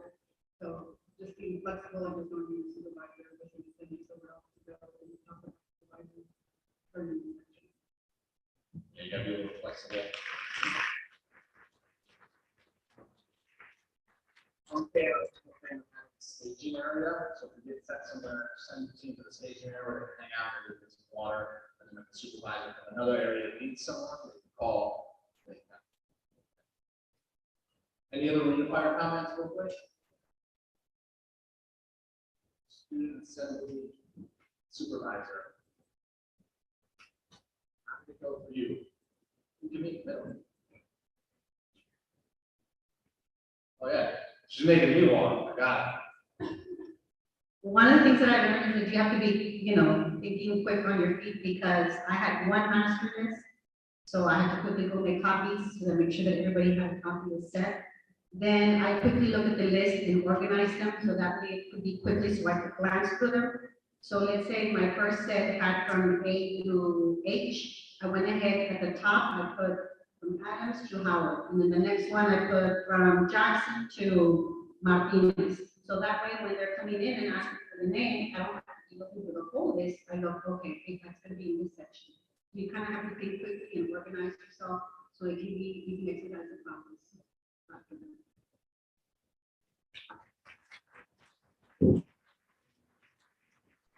So what she was doing is, we provided a roster for the class leaders, groups of 5 to simulate what they might show up with if they evacuate from the site. We have to combine those. So we have a master list. So when the reunifiers come in, she can direct them where to go, right? Instead of the reunifiers just screaming. Class leaders, any thoughts from your end? Anything you want to share with the group? Just yell at their hands. I'll share.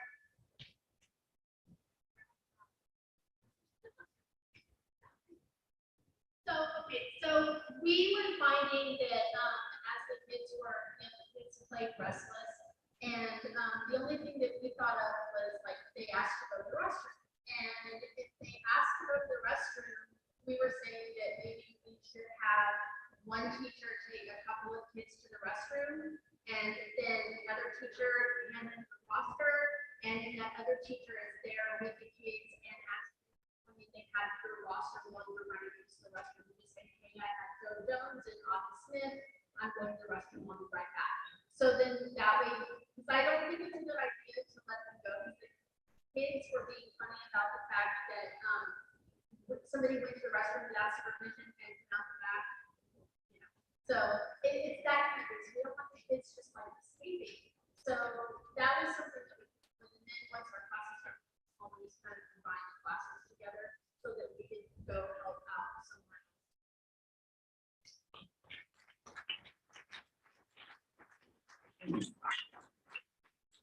So yeah, you want to make sure you have more support. So if you have like a bathroom supervisor, bathroom attendant, check that kid out on the roster.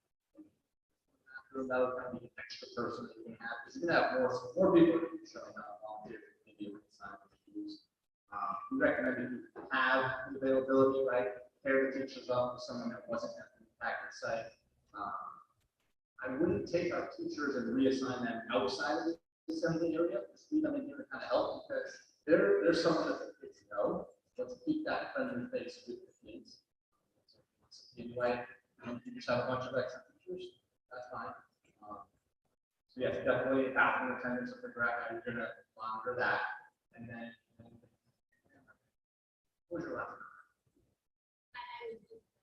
Oh, combining classes, so maybe we don't combine classes, but definitely let's bring those kids closer together. Because the last thing we want to have is, you know, Jamie who's over here in 4th grade, and then Steve who's over here in 2nd grade, and then the last two in the way split out. Let's bring them together, kind of get some companionship, some camaraderie, finish watching the end of the line together, whatever you guys have going on. Yes.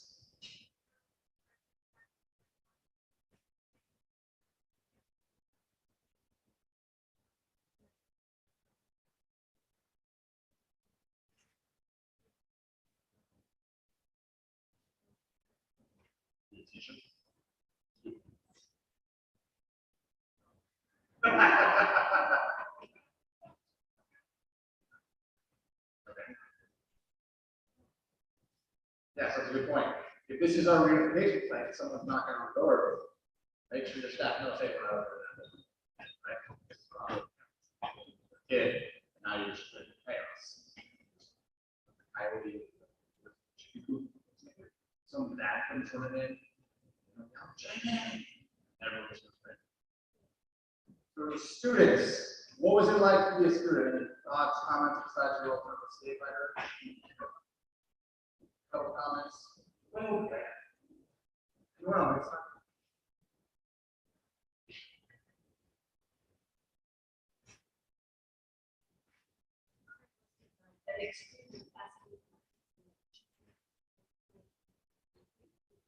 So, think about it because, in my view, really about the absolute but the teacher never listened. I think in a real world situation, teachers are going to listen to that, but we certainly need to think about it, right? What's going to happen? School nurses are going to be in here. Let's take that kid over and give them the treatment that they need. We're going to make sure, I would recommend nurses here, maybe a paramedic, EMT, but then also paramedics out in the hallway or outside for parents. Parents are going to show up, they don't know their fitness level, maybe they can't walk, you know, a half mile, maybe they dehydration, they don't know if they ate anything that day. Tired, stress, you know, not able to parents to go down, so we'll have medical out there. Why are you so far away, sir? This is why I work out tomorrow. Yes, sir.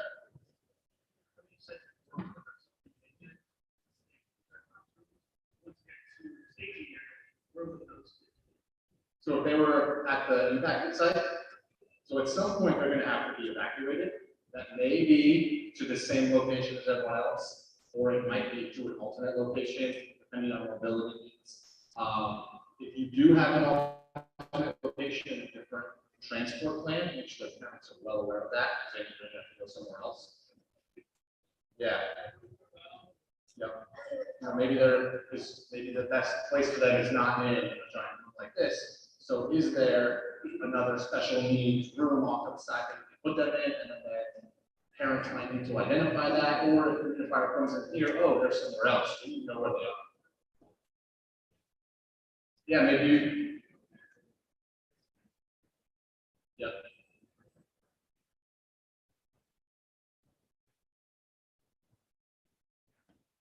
Yeah, so it's a good point. You have to make sure you communicate that down the chain to everyone. Hey, this is the list of the kids that are in this alternate location for whatever reason.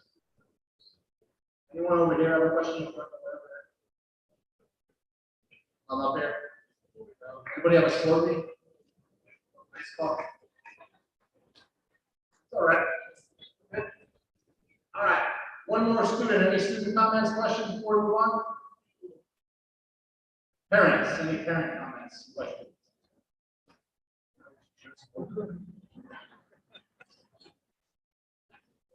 Thank you. Close your eyes.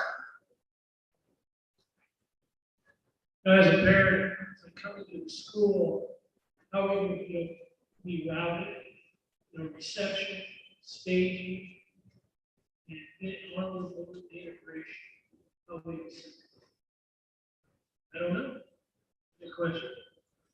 So that's why I don't have the answers, that's your guys' plan, so we're kind of testing it out. But again, ideally, if you move it outside for today, because of pouring rain, someone in here has a hard not me, so they were gonna keep it inside, I would have done it, but. But ideally, we're gonna leave it outside, we're gonna do a second iteration here in a minute, we're gonna give you a flow of how it could be inside. I'm gonna use it as well, so first, until this man's still with the microphone. Just to kind of reiterate, like, someone down there was mentioning earlier, is when this actually happens, we're gonna have a lot of parents that, they're not gonna be civilized, they're not gonna be playing by the rules. They're gonna come in, they're gonna rush the tables, and, that just kind of goes back to, like she was saying, making sure that we have enough leaders all the way to the front, filling the parents in on what may or may not have happened, because, even though we were role playing in the back, they're gonna see it on Facebook, they're gonna see it on Snapchat. So that's something that we need to control, so by the time the parents get here, even if it's 30 degrees, because that's just how our parents are in our district. That's how parents are in work. No, so I think it's important that you communicate with them right when they arrive. Because the last thing you want is them to get in line and just not hearing it. You need to have someone right there telling them this is the process, what you can expect, just feeding them information so they know that something is happening instead of trying to make it up in their heads. All right, where's my incident commander? So final thoughts from incident commander. I think the experience was a great one. It actually felt real. We were going through it, communicating back with the supervisors and the communication. We didn't rehearse it. It felt real in terms of the updates I was getting from each supervisor, whether it be the student assembly supervisor or the greeter, the check-in, unification. It was a good eye-opener for me. I'm excited that I got to be part of it. I can watch it to see what it looks like from the outside perspective. But it was a lot more responsibility than I anticipated initially, and it was a lot of work, but seeing how you gotta make sure everything's still flowing and moving at the same time where we're keeping our parents happy, keeping our students safe, it is an actually good experience to watch, so I learned a lot.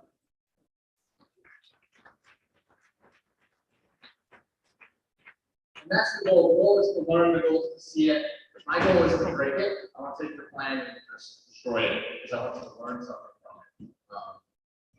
We're not going to be perfection. Every time we train, we're going to get a little bit better. Right? Once you touch that hot stove once, you're like, okay, I'm not going to touch that hot stove. It's not that hard. So next time you touch it, oh, that's still not. But that's the goal of training, right? To make some mistakes, to learn from them.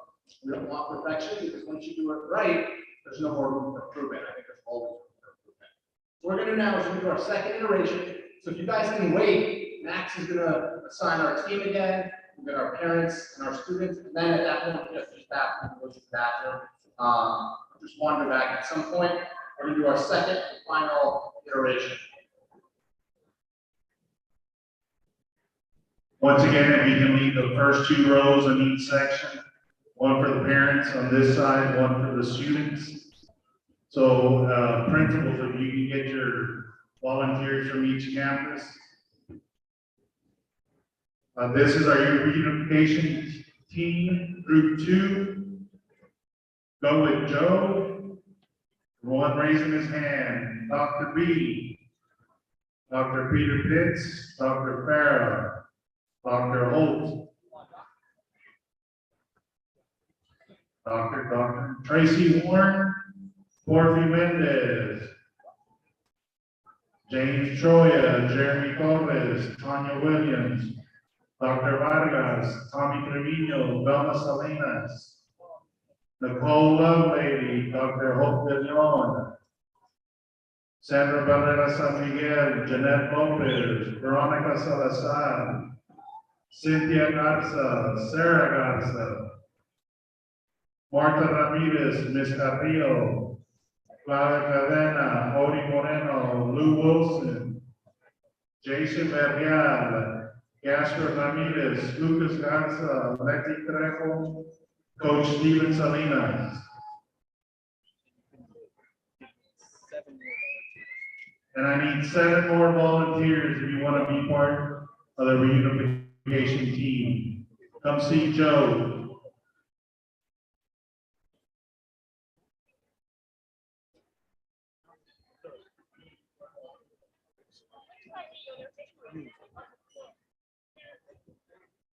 Hey, for those of you that were a parent or a student last time, keep those IDs, throw them away, put them on your fridge, like on the top, whatever you want. Just keep them. I don't want them back because that's just more stuff back organized. So you keep those, put them in your pocket, whatever you want, just do not give them back to me. Oh.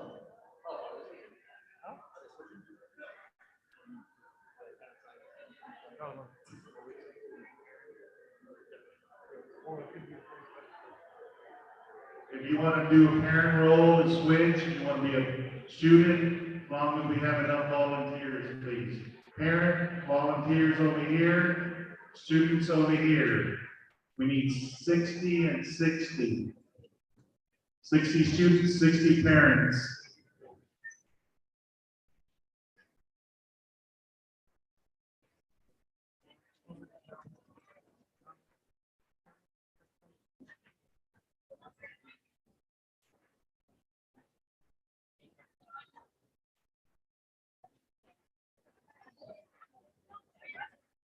All right, so here's what we're gonna do. You may be assigned a role as a parent, so if you're in this room, you're free game for me. So what I want to do, if I can get all my parents to line up right here, all my students to line up right here. Once you get assigned, you can just kind of move down the line so we can keep it flowing. I would appreciate it.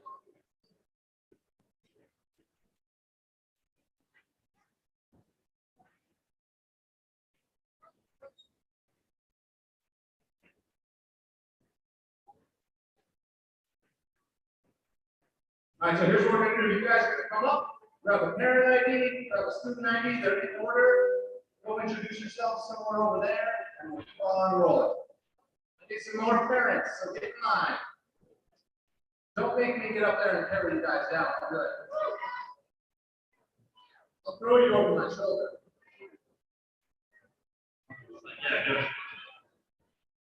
Hey, you guys didn't play last time. Let's go. Superintendent's over there.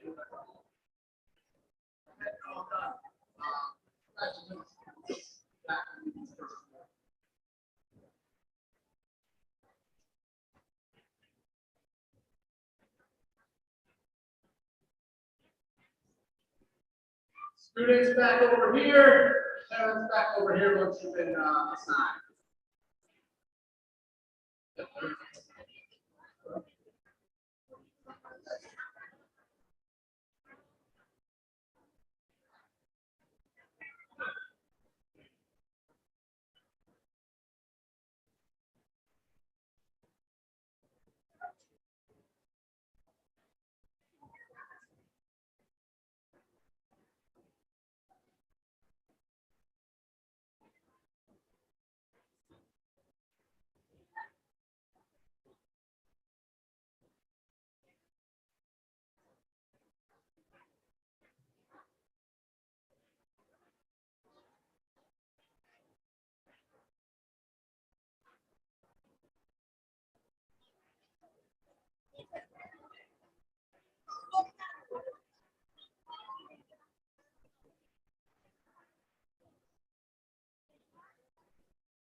And I need a lot more students, so if you don't have a card, let's go. Take it for parents. We'll make me send the superintendent after you.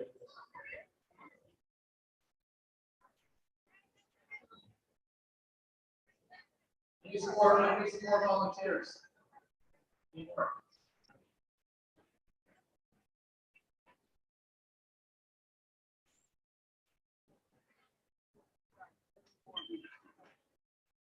Okay, we need about 34 volunteers. So principals, come on, select your peeps. Peeps that have it. Students, parents. Students, parents. Ms. Brackett, you can get the orders. Come on, elementary, over here. This Marty, needs some work with you. If you need more done, we're here.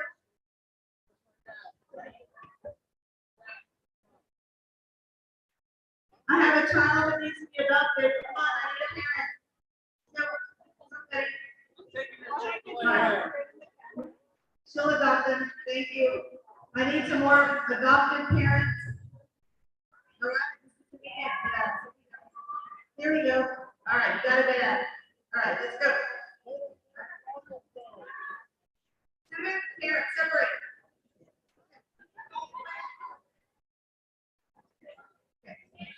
Make sure you know who your parent is. Make sure you know who your parent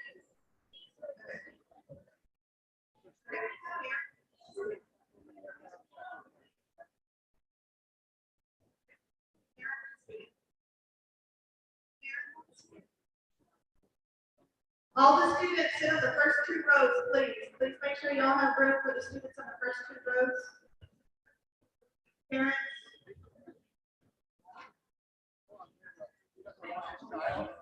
You cannot deny. I still need about 4 more parents. 4 more parents.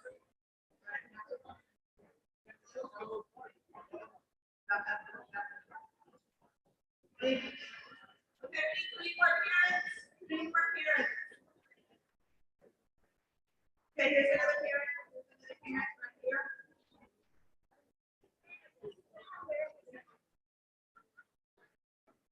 Any other parents?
So while we're waiting, does anyone have any comments or questions that they want to talk about, or there's, talked about before?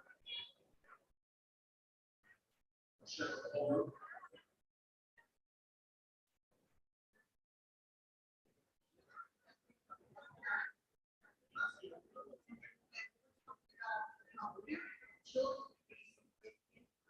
In a classroom, and automatically without the classroom, we were talking about how important it is that each teacher has a special bond. The old stereotype that that's a bad kid, or that's a good kid, or that kid's an issue, or every child.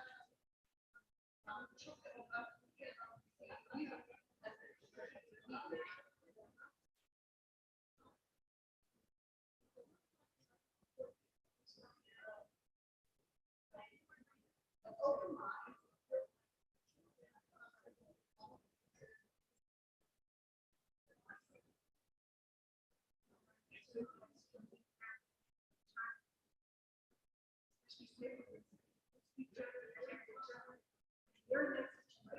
I know.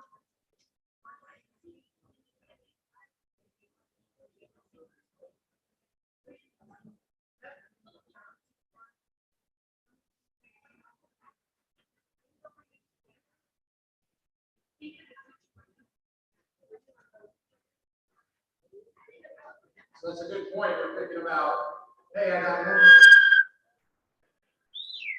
Now you're gonna listen to me. Yeah. 9 more people. Give me 9 more people. Oh, I need 9 volunteers. Look at this, I'm lucky. So we got up here. Look at these hands up. Everybody look over here. Look over here. Yeah, 1, 2, 3, 4, 5. I need 4 more volunteers. Come on down, folks. You're so lucky. You just won. All right, let's go over here. I need 4 more. Oh my God, those people, come on. Hold on, I need 4 more.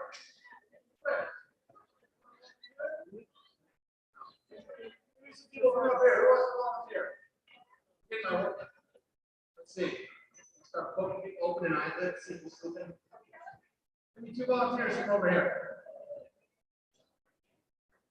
Oh, you already volunteered. Prove it. Oh, we got 1?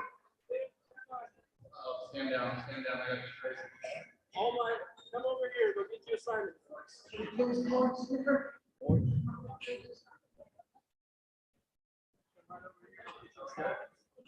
All right, you all just won $100 gift cards to Starbucks. Congratulations. I made that up. Chick-fil-A.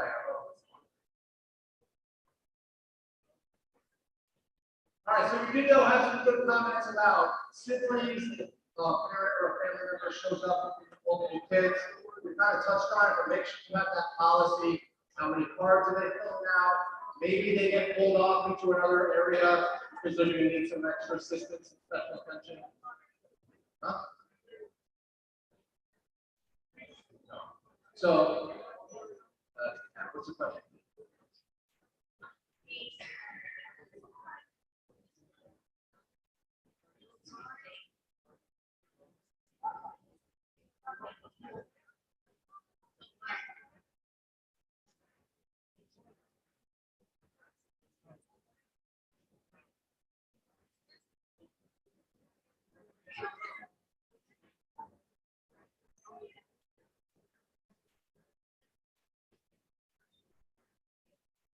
Hey guys, so real quick, let me just bring it down. I know we're real excited.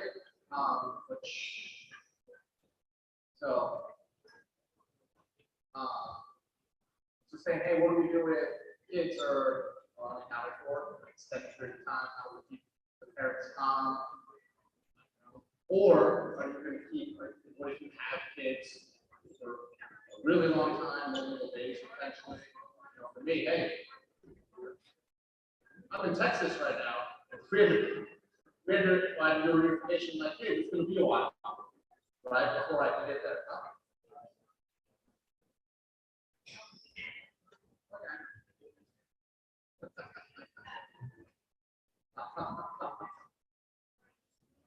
But yeah, so what do we have to do if we have to go somewhere?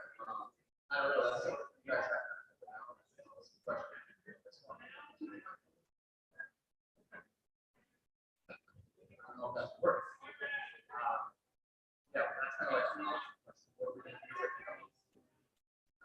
which is gonna have a lot of kids. They just stay and go out to the community. And it's a lot of friends that they would stay in these lights that are kind of fine.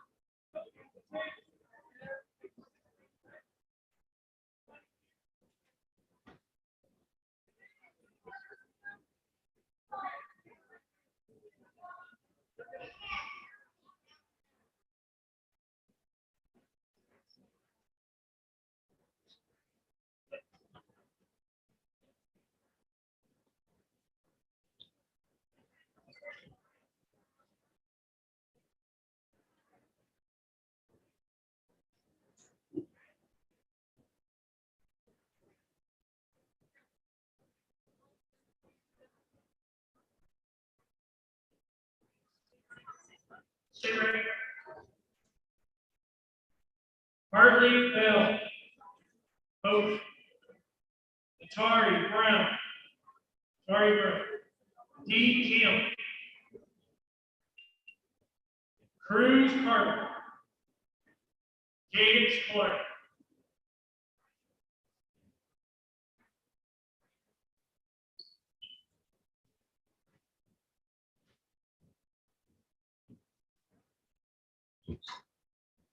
Bell.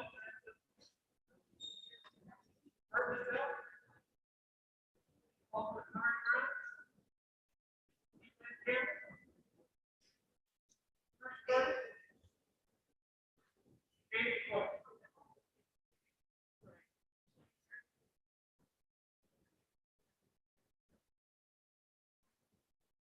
Drew Collins. Carla Cook. Tony Cooper. Tony Cooper. Trinidad Cox. Angel Davis. Stay ready.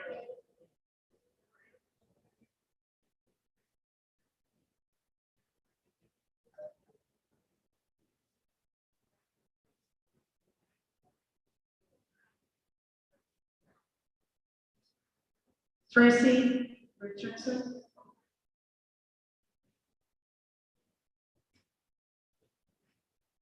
Hayden Rivera.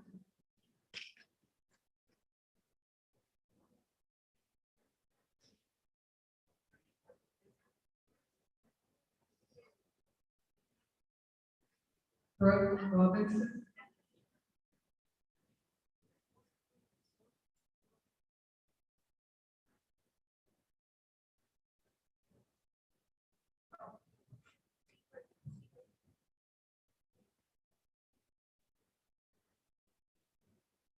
Hayden Rivera.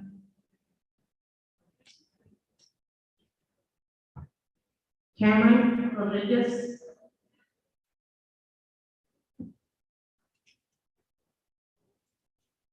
Courtney Nelson.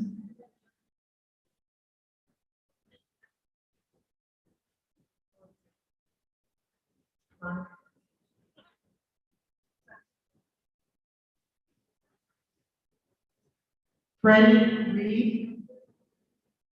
Okay. Freddie Reed, Daryl Phillips, Dale Bettis, Delaney Parker, Courtney Nelson.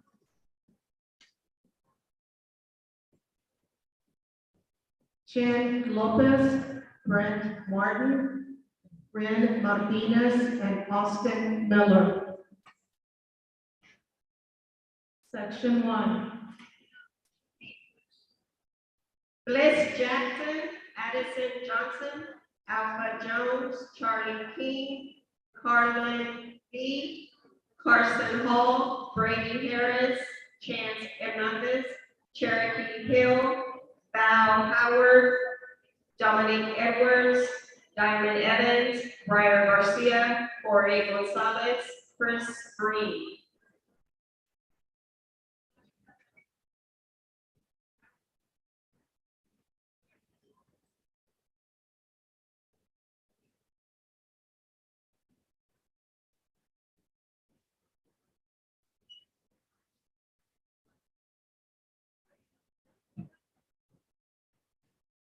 All right, if I can get all my parents, why are you not at work?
I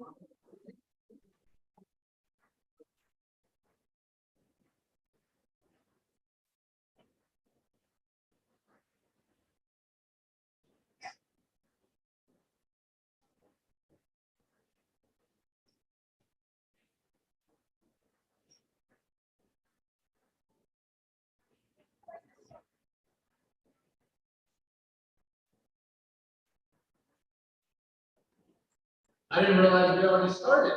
Look at this. How's it going? Is it going good?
Going on, Andrew?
I'm just looking. He's going. He's got.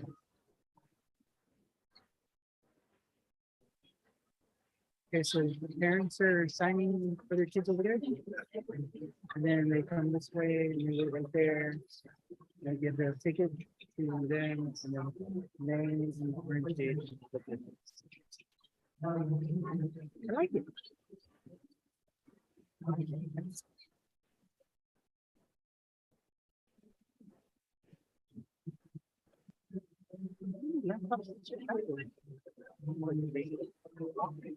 One that's from the car, one that's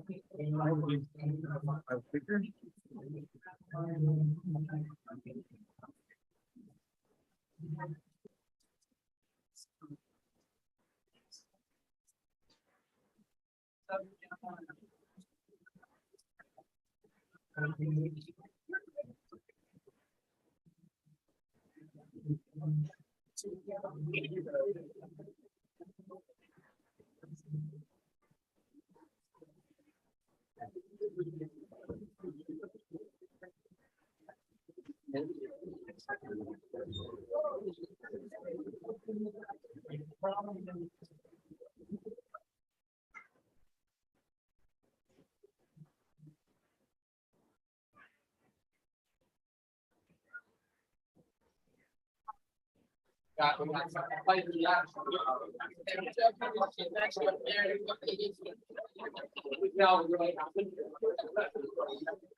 No,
you say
All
right, so we're gonna bring it in here, kind of talk about it.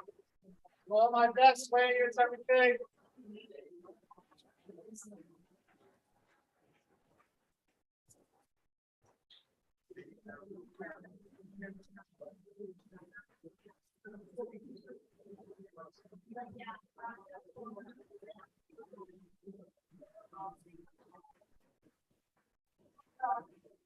All my best players, everything.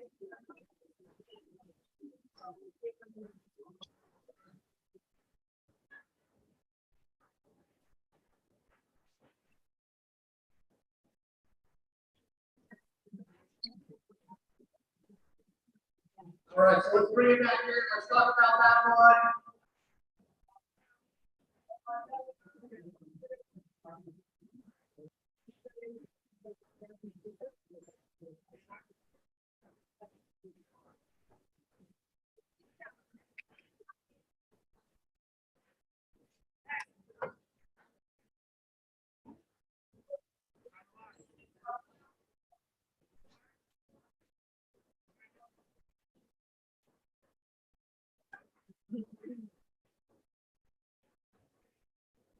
All right, so don't forget to get that QR code. We appreciate all your feedback. Let's bring you back in so we can send you guys home. Are they going home after this?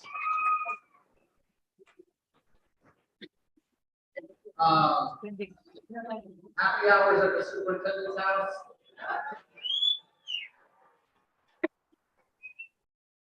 No, but for real, you guys can bring it down real quick. If you can fill out the evaluation, it does help us improve. Let me know what we can do to make it better.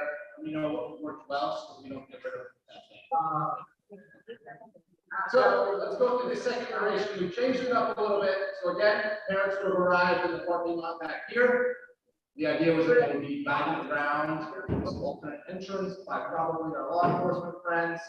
Tons of support, signage, maintenance folks maybe out there, directing them where to go, all the way around. They came in over here, and now they can kind of be inside for a longer process. They walk through that, that's just like,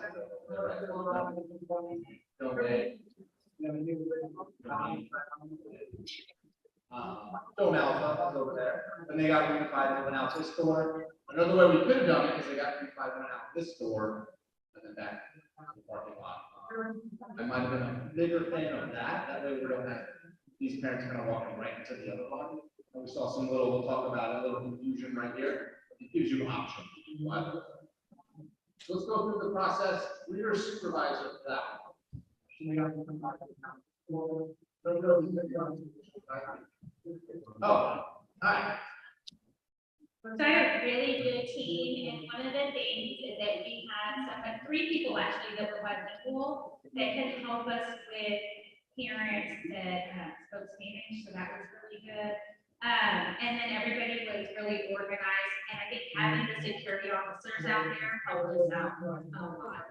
I thought it went pretty smooth, and then when it thundered, we went ahead and let everybody in, and after yours finished with parents, and didn't have anybody else in their line, they went out to other areas.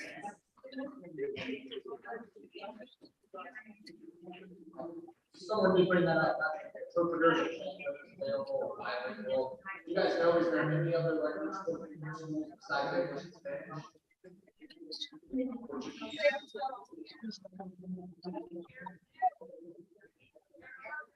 Oh, there. So identifying those, we're going to need to have the cards available in at least those languages. I'm sure there's one or two more. Having those services present. Any comment or two from the greeter team? So I was one of the bilingual greeters, and one of the things that the bilingual parents were telling me was that they really like when the superintendent gives out information and does the robocalls, but they're always in English. So it is not an email or maybe a text or that also had like the English and Spanish. Like to get multi.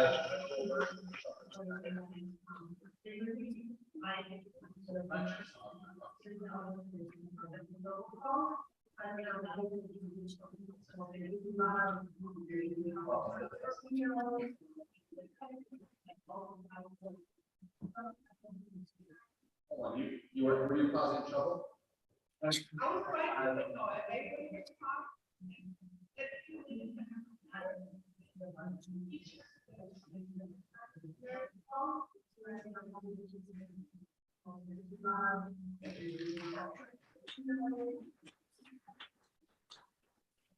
I did, so the last one we got through, what was it, 62, just under 40 minutes.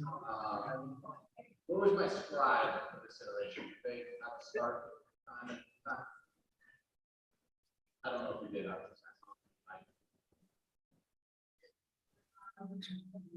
So I'm not sure how long that one took, but it seemed like it wasn't, too slow.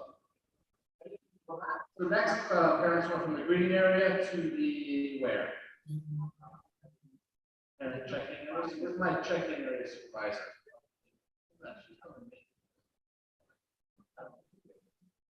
My group did amazing. We did have somebody who spoke Spanish also to help with that. And what I noticed was they were really good at calming the parents down by the time, and they didn't just bring them to the second station. Parents parents were already irate, and they were able to help the parents calm down, understand that we were working as fast as we could. But one thing we do need to come up with a plan is how to know who can and cannot pick a child. So we're going to have to come up with a policy to determine when somebody comes in and says, I'm the grandma, I don't know their grade, I don't know their teacher, I'm here, and I need to pick up my kid. We need to know how to do that. That's that big key question. This is me just making this up, this is the foundation, this is damn funding right now. Maybe, we could put them off to the side, go see if that food's in there.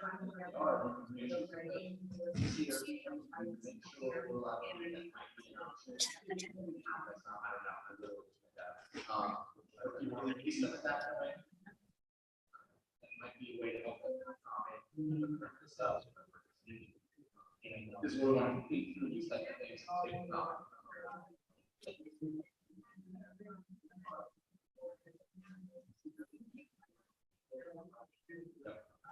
So what's the policy if they have no three pieces of information, what are they? Like you go to the D or whatever.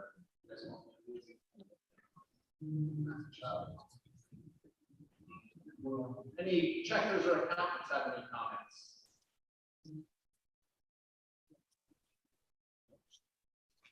What's up next? After the check-in area, they went to the reunification area. So where's my reunification supervisor? So we adjusted from this morning, so I believe our space was a little bit smaller, so we started off with students being brought out, and our reunifiers having to go into the parent area to pick up a parent. Thus leaving those spaces by themselves. We adjusted volunteers, bring the parents to the door, and then send them out. Then we had a little bit of adjustment against the big word thing, just having to make sure there weren't too many students and parents being reunified. I don't think that would be something we could really have. But I do appreciate all the education.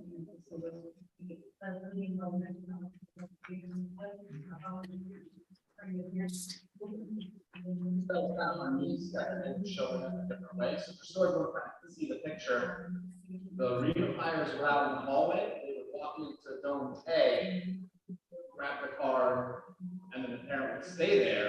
They would walk back out to the parking gate. What was happening is they would leave it in the hallway, go back in, find the parent, bring the parent back to the kid. And our philosophy is we don't want to leave those things alone. Right? So we want to stay with them the entire time. So like our purpose is to know how they as suggested when the team did for Flex and Do was bring a limited number of parents out into the hallway. Now the unifier will get the part of the hallway, the student, and brought the student to the parent, and they kind of by there, which I think is a better plan, and don't shorten the distance out of the ball. My word is execute, flexible, and execute. By that, cool. So any reunifiers have any comments? Reunification team themselves. Student assembly supervisor.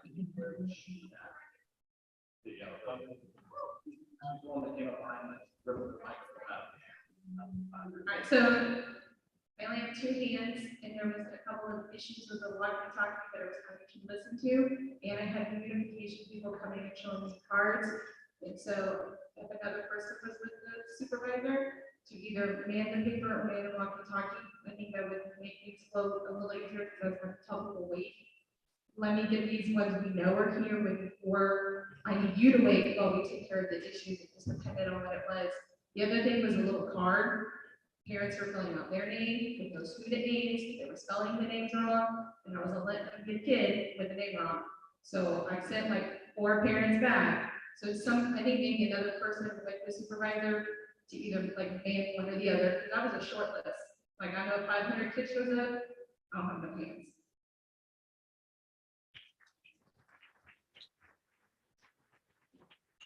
That's where we kind of assign an incident commander or whoever, hey, I need an assistant. We had extra randoms available if that's somebody. Hey, can we give an assistant or a worker an extra account to the student assembly supervisor or whoever needs it? how did they get past the checkers? So remember, so maybe if it was spelled a little wrong, or you just kind of look over it and you glance at it quickly and it looks correct. Let's make sure it's correct. Let's not be rushed. You don't want to be pressured, right? Parents are going to be rowdy. They're not in charge. They're in charge. We want to make sure my one non-negotiable accountability is maintained. So good job holding the line. I'm not going to send you home if you misspelled it. Let's verify. And always make accuracy our primary concern, not convenience. Right? Last thing we want to do is send a kid home that ain't supposed to go, or lose them, or anything like that. Nice catch. Students, any comments from the students hanging out? So you guys get the unique experience, right? Because we have all the observers. Sometimes when we do this, there's whole new students in here, and what you get to see is as it trickles out and becomes less and less students, you actually start to get a little anxious. You're like, whoa, what's going on right now? It's like 5 or 6. And we'll see kind of students spread out.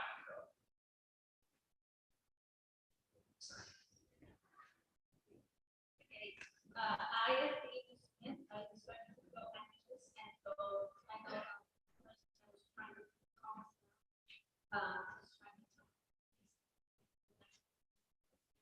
so I put science back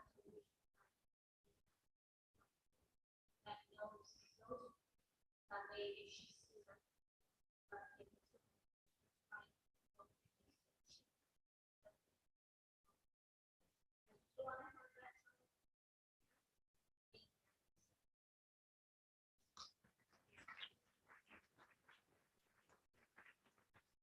Yes, that's where you want to, if you have those resources, you can pair up with the teachers. We've seen, stories of teachers are sitting down and reading to the kids, depending on the grade level, wherever they are, with the noise in the room, but doing things to help keep them calm, and then they have someone else that's managing that accountability. Because the teachers have done the face, that's an established relationship, especially with the younger kids. Any other comments from students?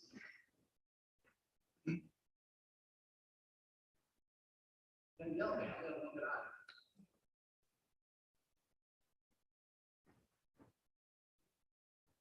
Okay, so I don't know if the school already do this when you live here, but I know for me, it's easier to follow along with this plan because I knew about it beforehand. So maybe having like a discussion or meeting like this with the parents and the students, that way we know what to expect when we get here. And hopefully we can like rules or parents for them. My mom would appreciate like knowing about it before, so.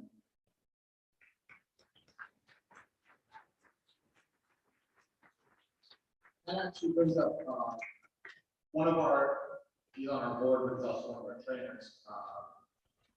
Pat Hamilton out of Colorado, he's a school principal. He talks about this stuff any chance he gets. So if he's at a basketball game, if he's at a school assembly, and he has parents, he's like, hey, everyone, welcome, thank you for coming. Don't forget about the standard response protocol that we use in the event of any type of emergency you may hear a secure called out over. This is what's going to happen during the security. You might hear the term lockdown. This is what's going to happen if there's a term evacuate. This is what we're going to do. Thanks again. Let me know if you have any questions. And maybe next time it's like, hey, everybody, thank you for coming. We're glad to have you here. In the event that we have to evacuate, we want to make sure we get you all back together. And this is what that process is going to look like. And you just throw it in there. Parent, parent teacher conferences, football game, basketball games. It just has a little 2-minute spiel. Professional development for teachers. If you have a professional development session, all kids get to go home early, dedicate 2 minutes, 90 seconds. Hey, we're going to talk about a hold really quick. So if you do a hold, this is what happens. All right, thank you very much. Every one of those sessions starts with some type of safety 2-minute little water. We have some videos.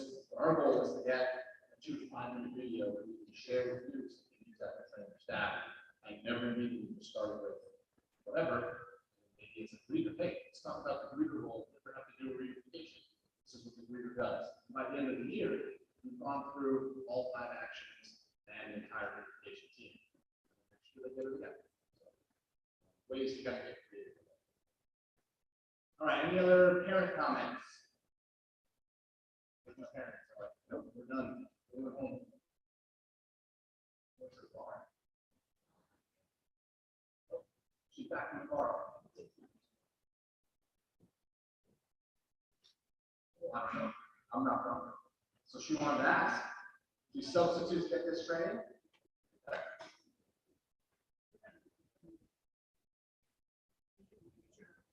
So I think that's a good question, we need to share it with them. We have a new philosophy we call 5 actions, 5 minutes, where in 5 minutes, they give a little brief, they give a little packet. Hey, this is the standard response protocol that we use, if you want to type something in for reunification, I can talk about that, if reunification happens, maybe it's the back of that page.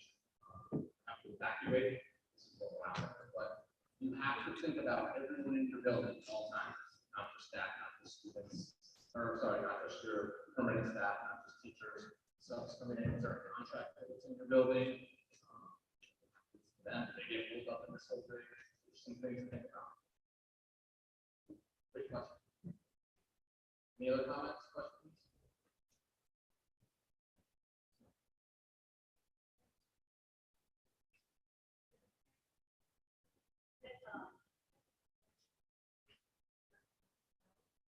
So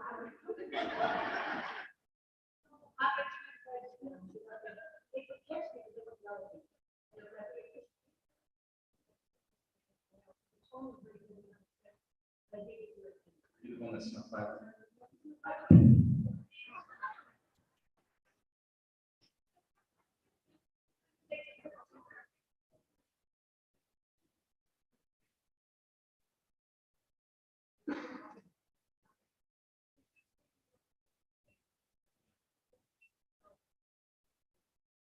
Saying the team was able to remain calm as she was trying to rile them up. She was very excited. She was asking me very explicitly, she's like, if the parent's not through, they get tackled by the enforcement. Yeah, she was mad that she didn't get tackled. You want to tackle people? What's you? Don't take me, bro. But for real, so what's that situation, right? How do we escalate things when parents are out of control, where to move them to? That's what we want to have these kind of talks with security and along off to the side. We can arrange a tackling session, privately. Cool. Yes, sir. Real quick answer to this is we call the tier system. So first person talks to you, maybe a reader, next person maybe a reader, supervisor, and law enforcement. And each time, as they in this process of the people we had, it's a little confusing, but basically you're spotting that. So your reader knows, hey, this person's a problem. That reader supervisor is watching, and they're like, oh, there's still a problem. They walk up, and then after that, they tell law enforcement comes in, and they go, hey, hi, I'm Joe. What's your name? Oh, hey, I know you're excited about what's going on. This is what we're doing because is usually what will help calm it down. And then after that, take you over to that side of the area. Yeah. Yeah. Yep. And then the easier, like we didn't have it today, we could just take them to the office, into a hand office with one exit, and you're traveling. Or handcuffs, or taser, or pepper spray. Kidding, I'm kidding. What was your name? Yeah. It's a joke in the office. All right, any other final questions? See how we go. This is the part where you come to me. Okay. I just want to say that I hope that the district also looks at the employees who have children here. Because if there are two parents that are working in the district, we are not able to pick up our child. Because at that point, we are caring for everybody else's child, not necessarily ours. So just making some sort of plan for those kids.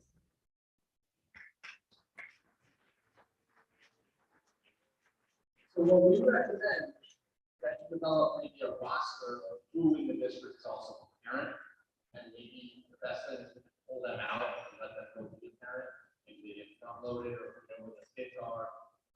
Or we've had other teachers like, no, as long as my kid's okay, I know that I'm going to sit with my class, kids, because then your spouse is coming, whoever else, someone else will come pick them up, but can we identify those kids? Now it's easier said than done, right? You just don't 60, but we do take care of our team.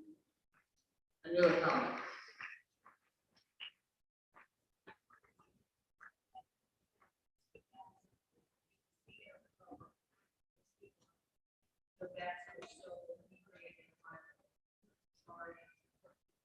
So with the vest, what I've heard of a school, this is kind of what I recommend. Their leadership is in a color, certain color vest. All their team is in another color vest. Their nurses get a blue vest when they're on site, so they can easily be identified.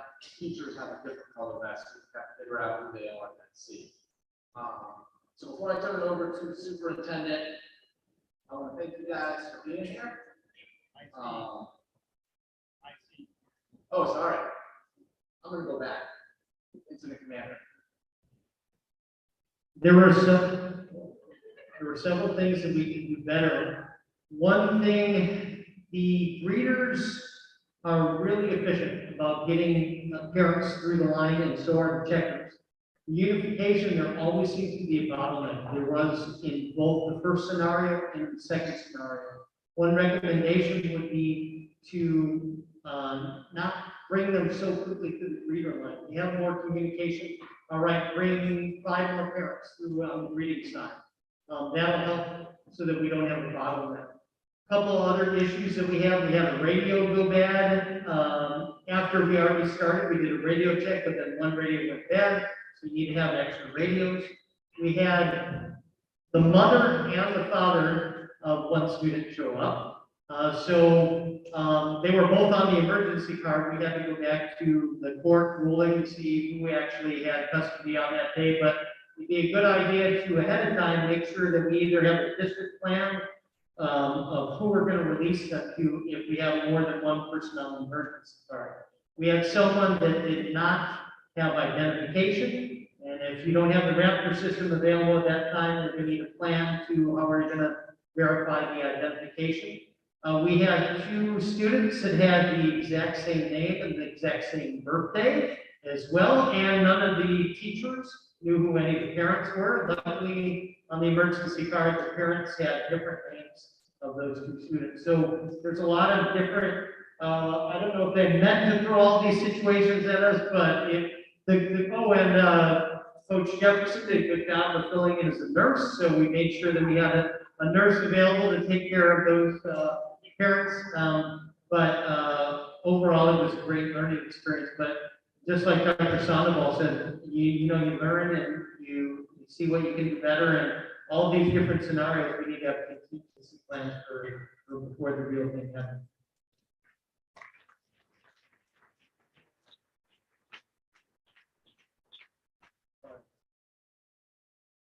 They're all giving me a look, and they're like, oh. Before I turn over to the superintendent, anyone else?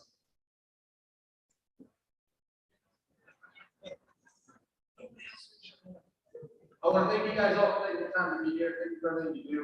I think, our kids are the next generation, so we're going to teach them some real life skills. And I want to leave you with this. So in the aftermath of using Emory, John Michael and LPs wanted to thank the SWAT team that was there, and I saw the video.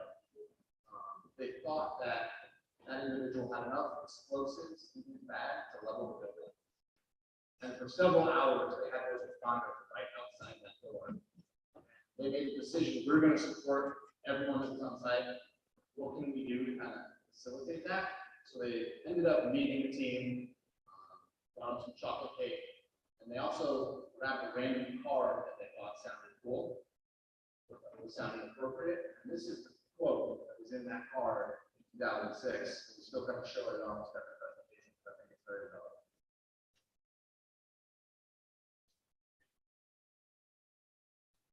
Again, thank you for your time, thank you for your attention.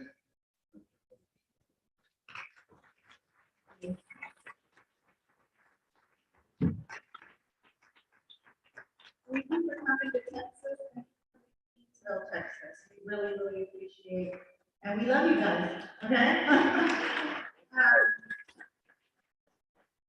And I know y'all want to leave, but it's still early. You're going to be getting out in just a few minutes.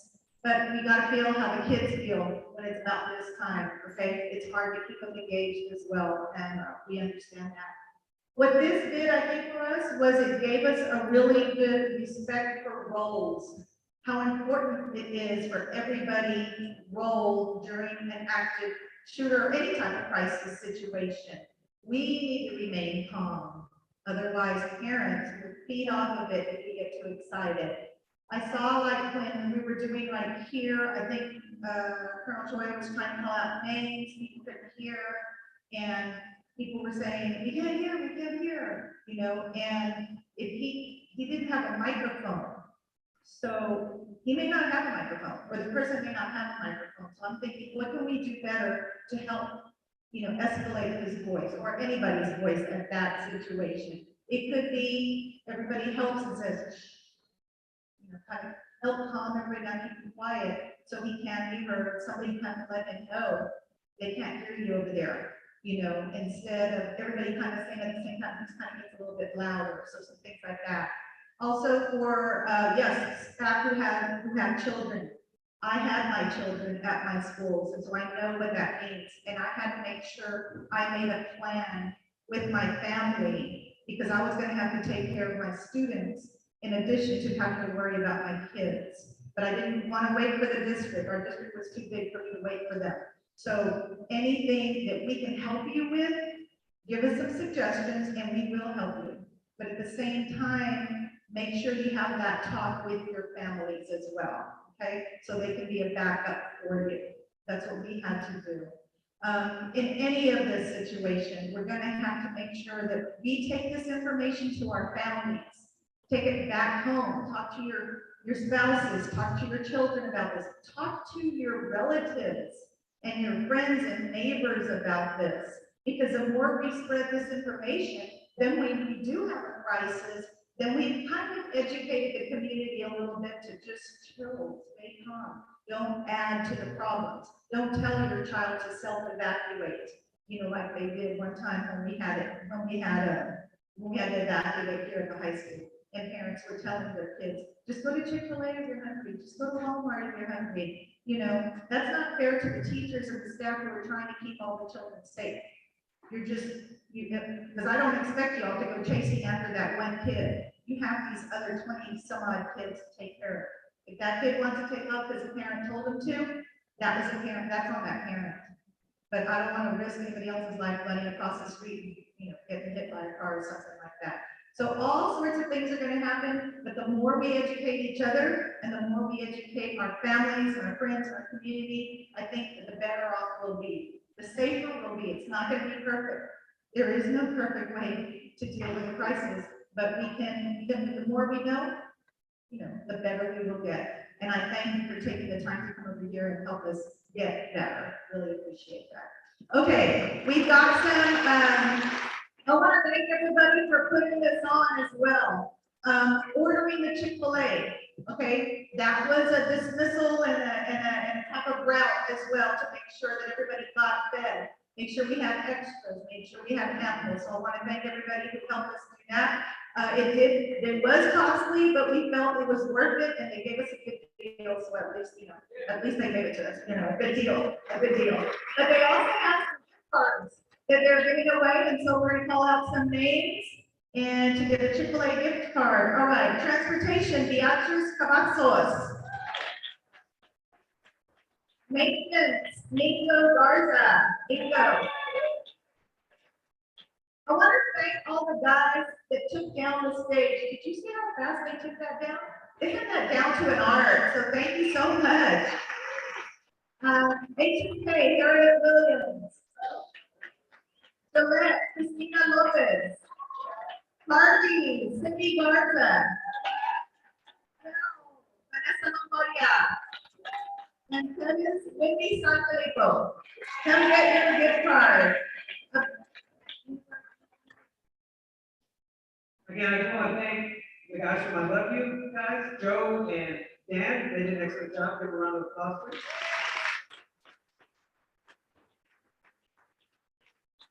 They're going to have the kids that we do today for exercise, so we will be doing these exercises with your campus, individual campus. Our reunification site for most of the schools in the district is HEP zone. HEP has to do with Gillette, so we will work on practicing those exercises somewhere down the road this semester. So thank you guys again for coming out to Kingsville, and I appreciate your attention during this exercise and your active participation. I appreciate it. Thank you. Enjoy your evening, all right, stay out of the rain. Oh, we've got some, our safety guys are gonna be throwing up some little goodies to you, right, from Chick-fil-A. All right, thank you, enjoy your evening, careful.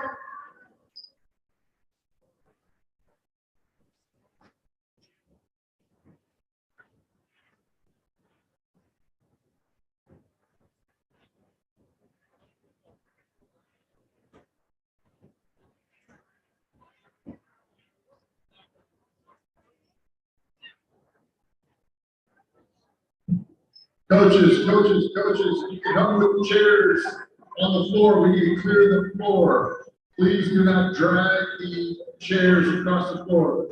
Coaches, I need help. I need help on the floor, please. We've got volleyball practice in 30 minutes.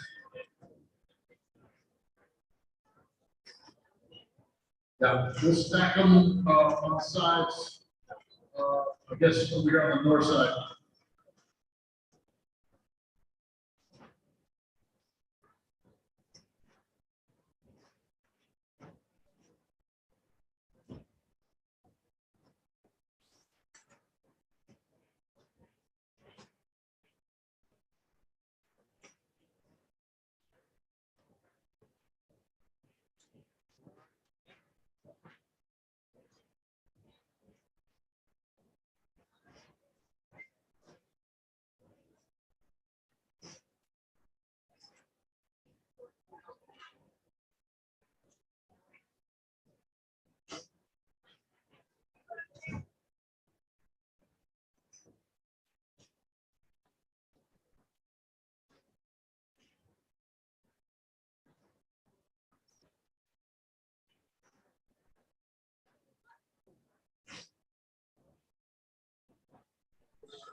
Nobody saw it.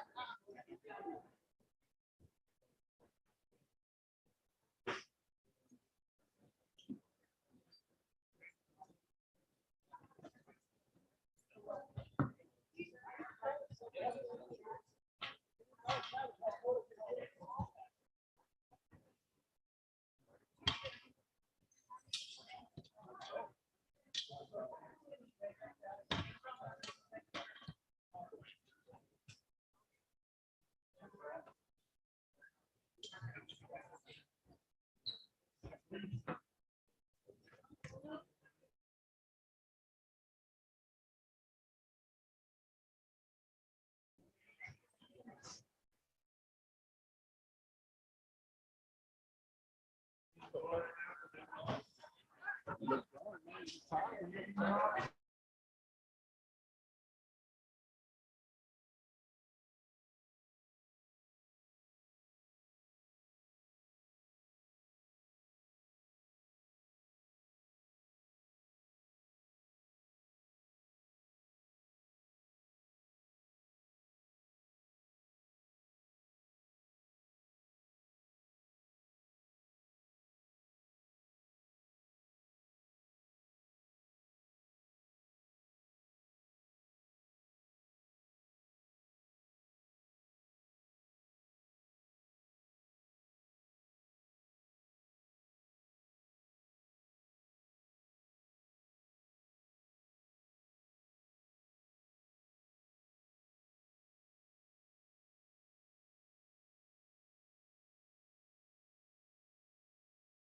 just have to put the mess up, but they're not.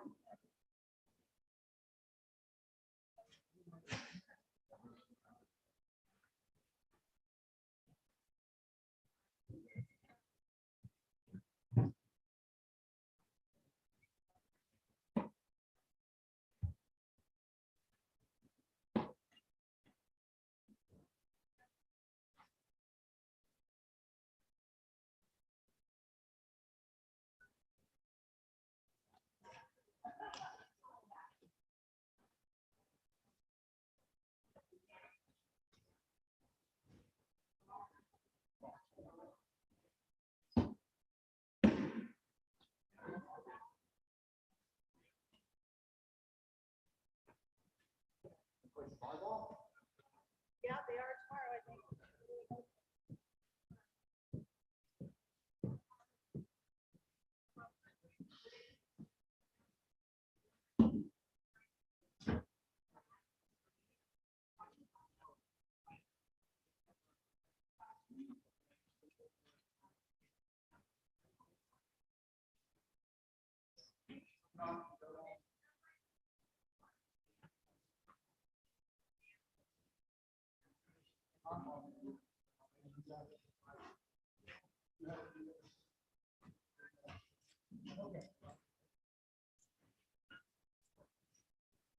How's it going, Joe?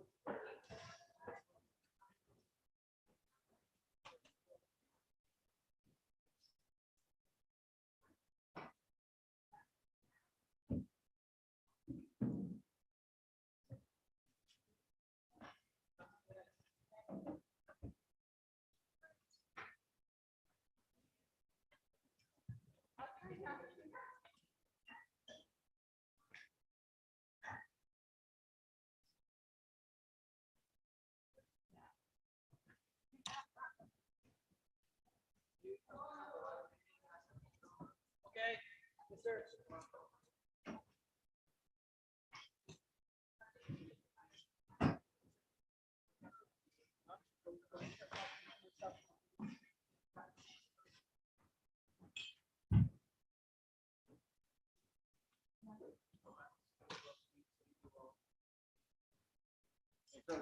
Sir, have a good day.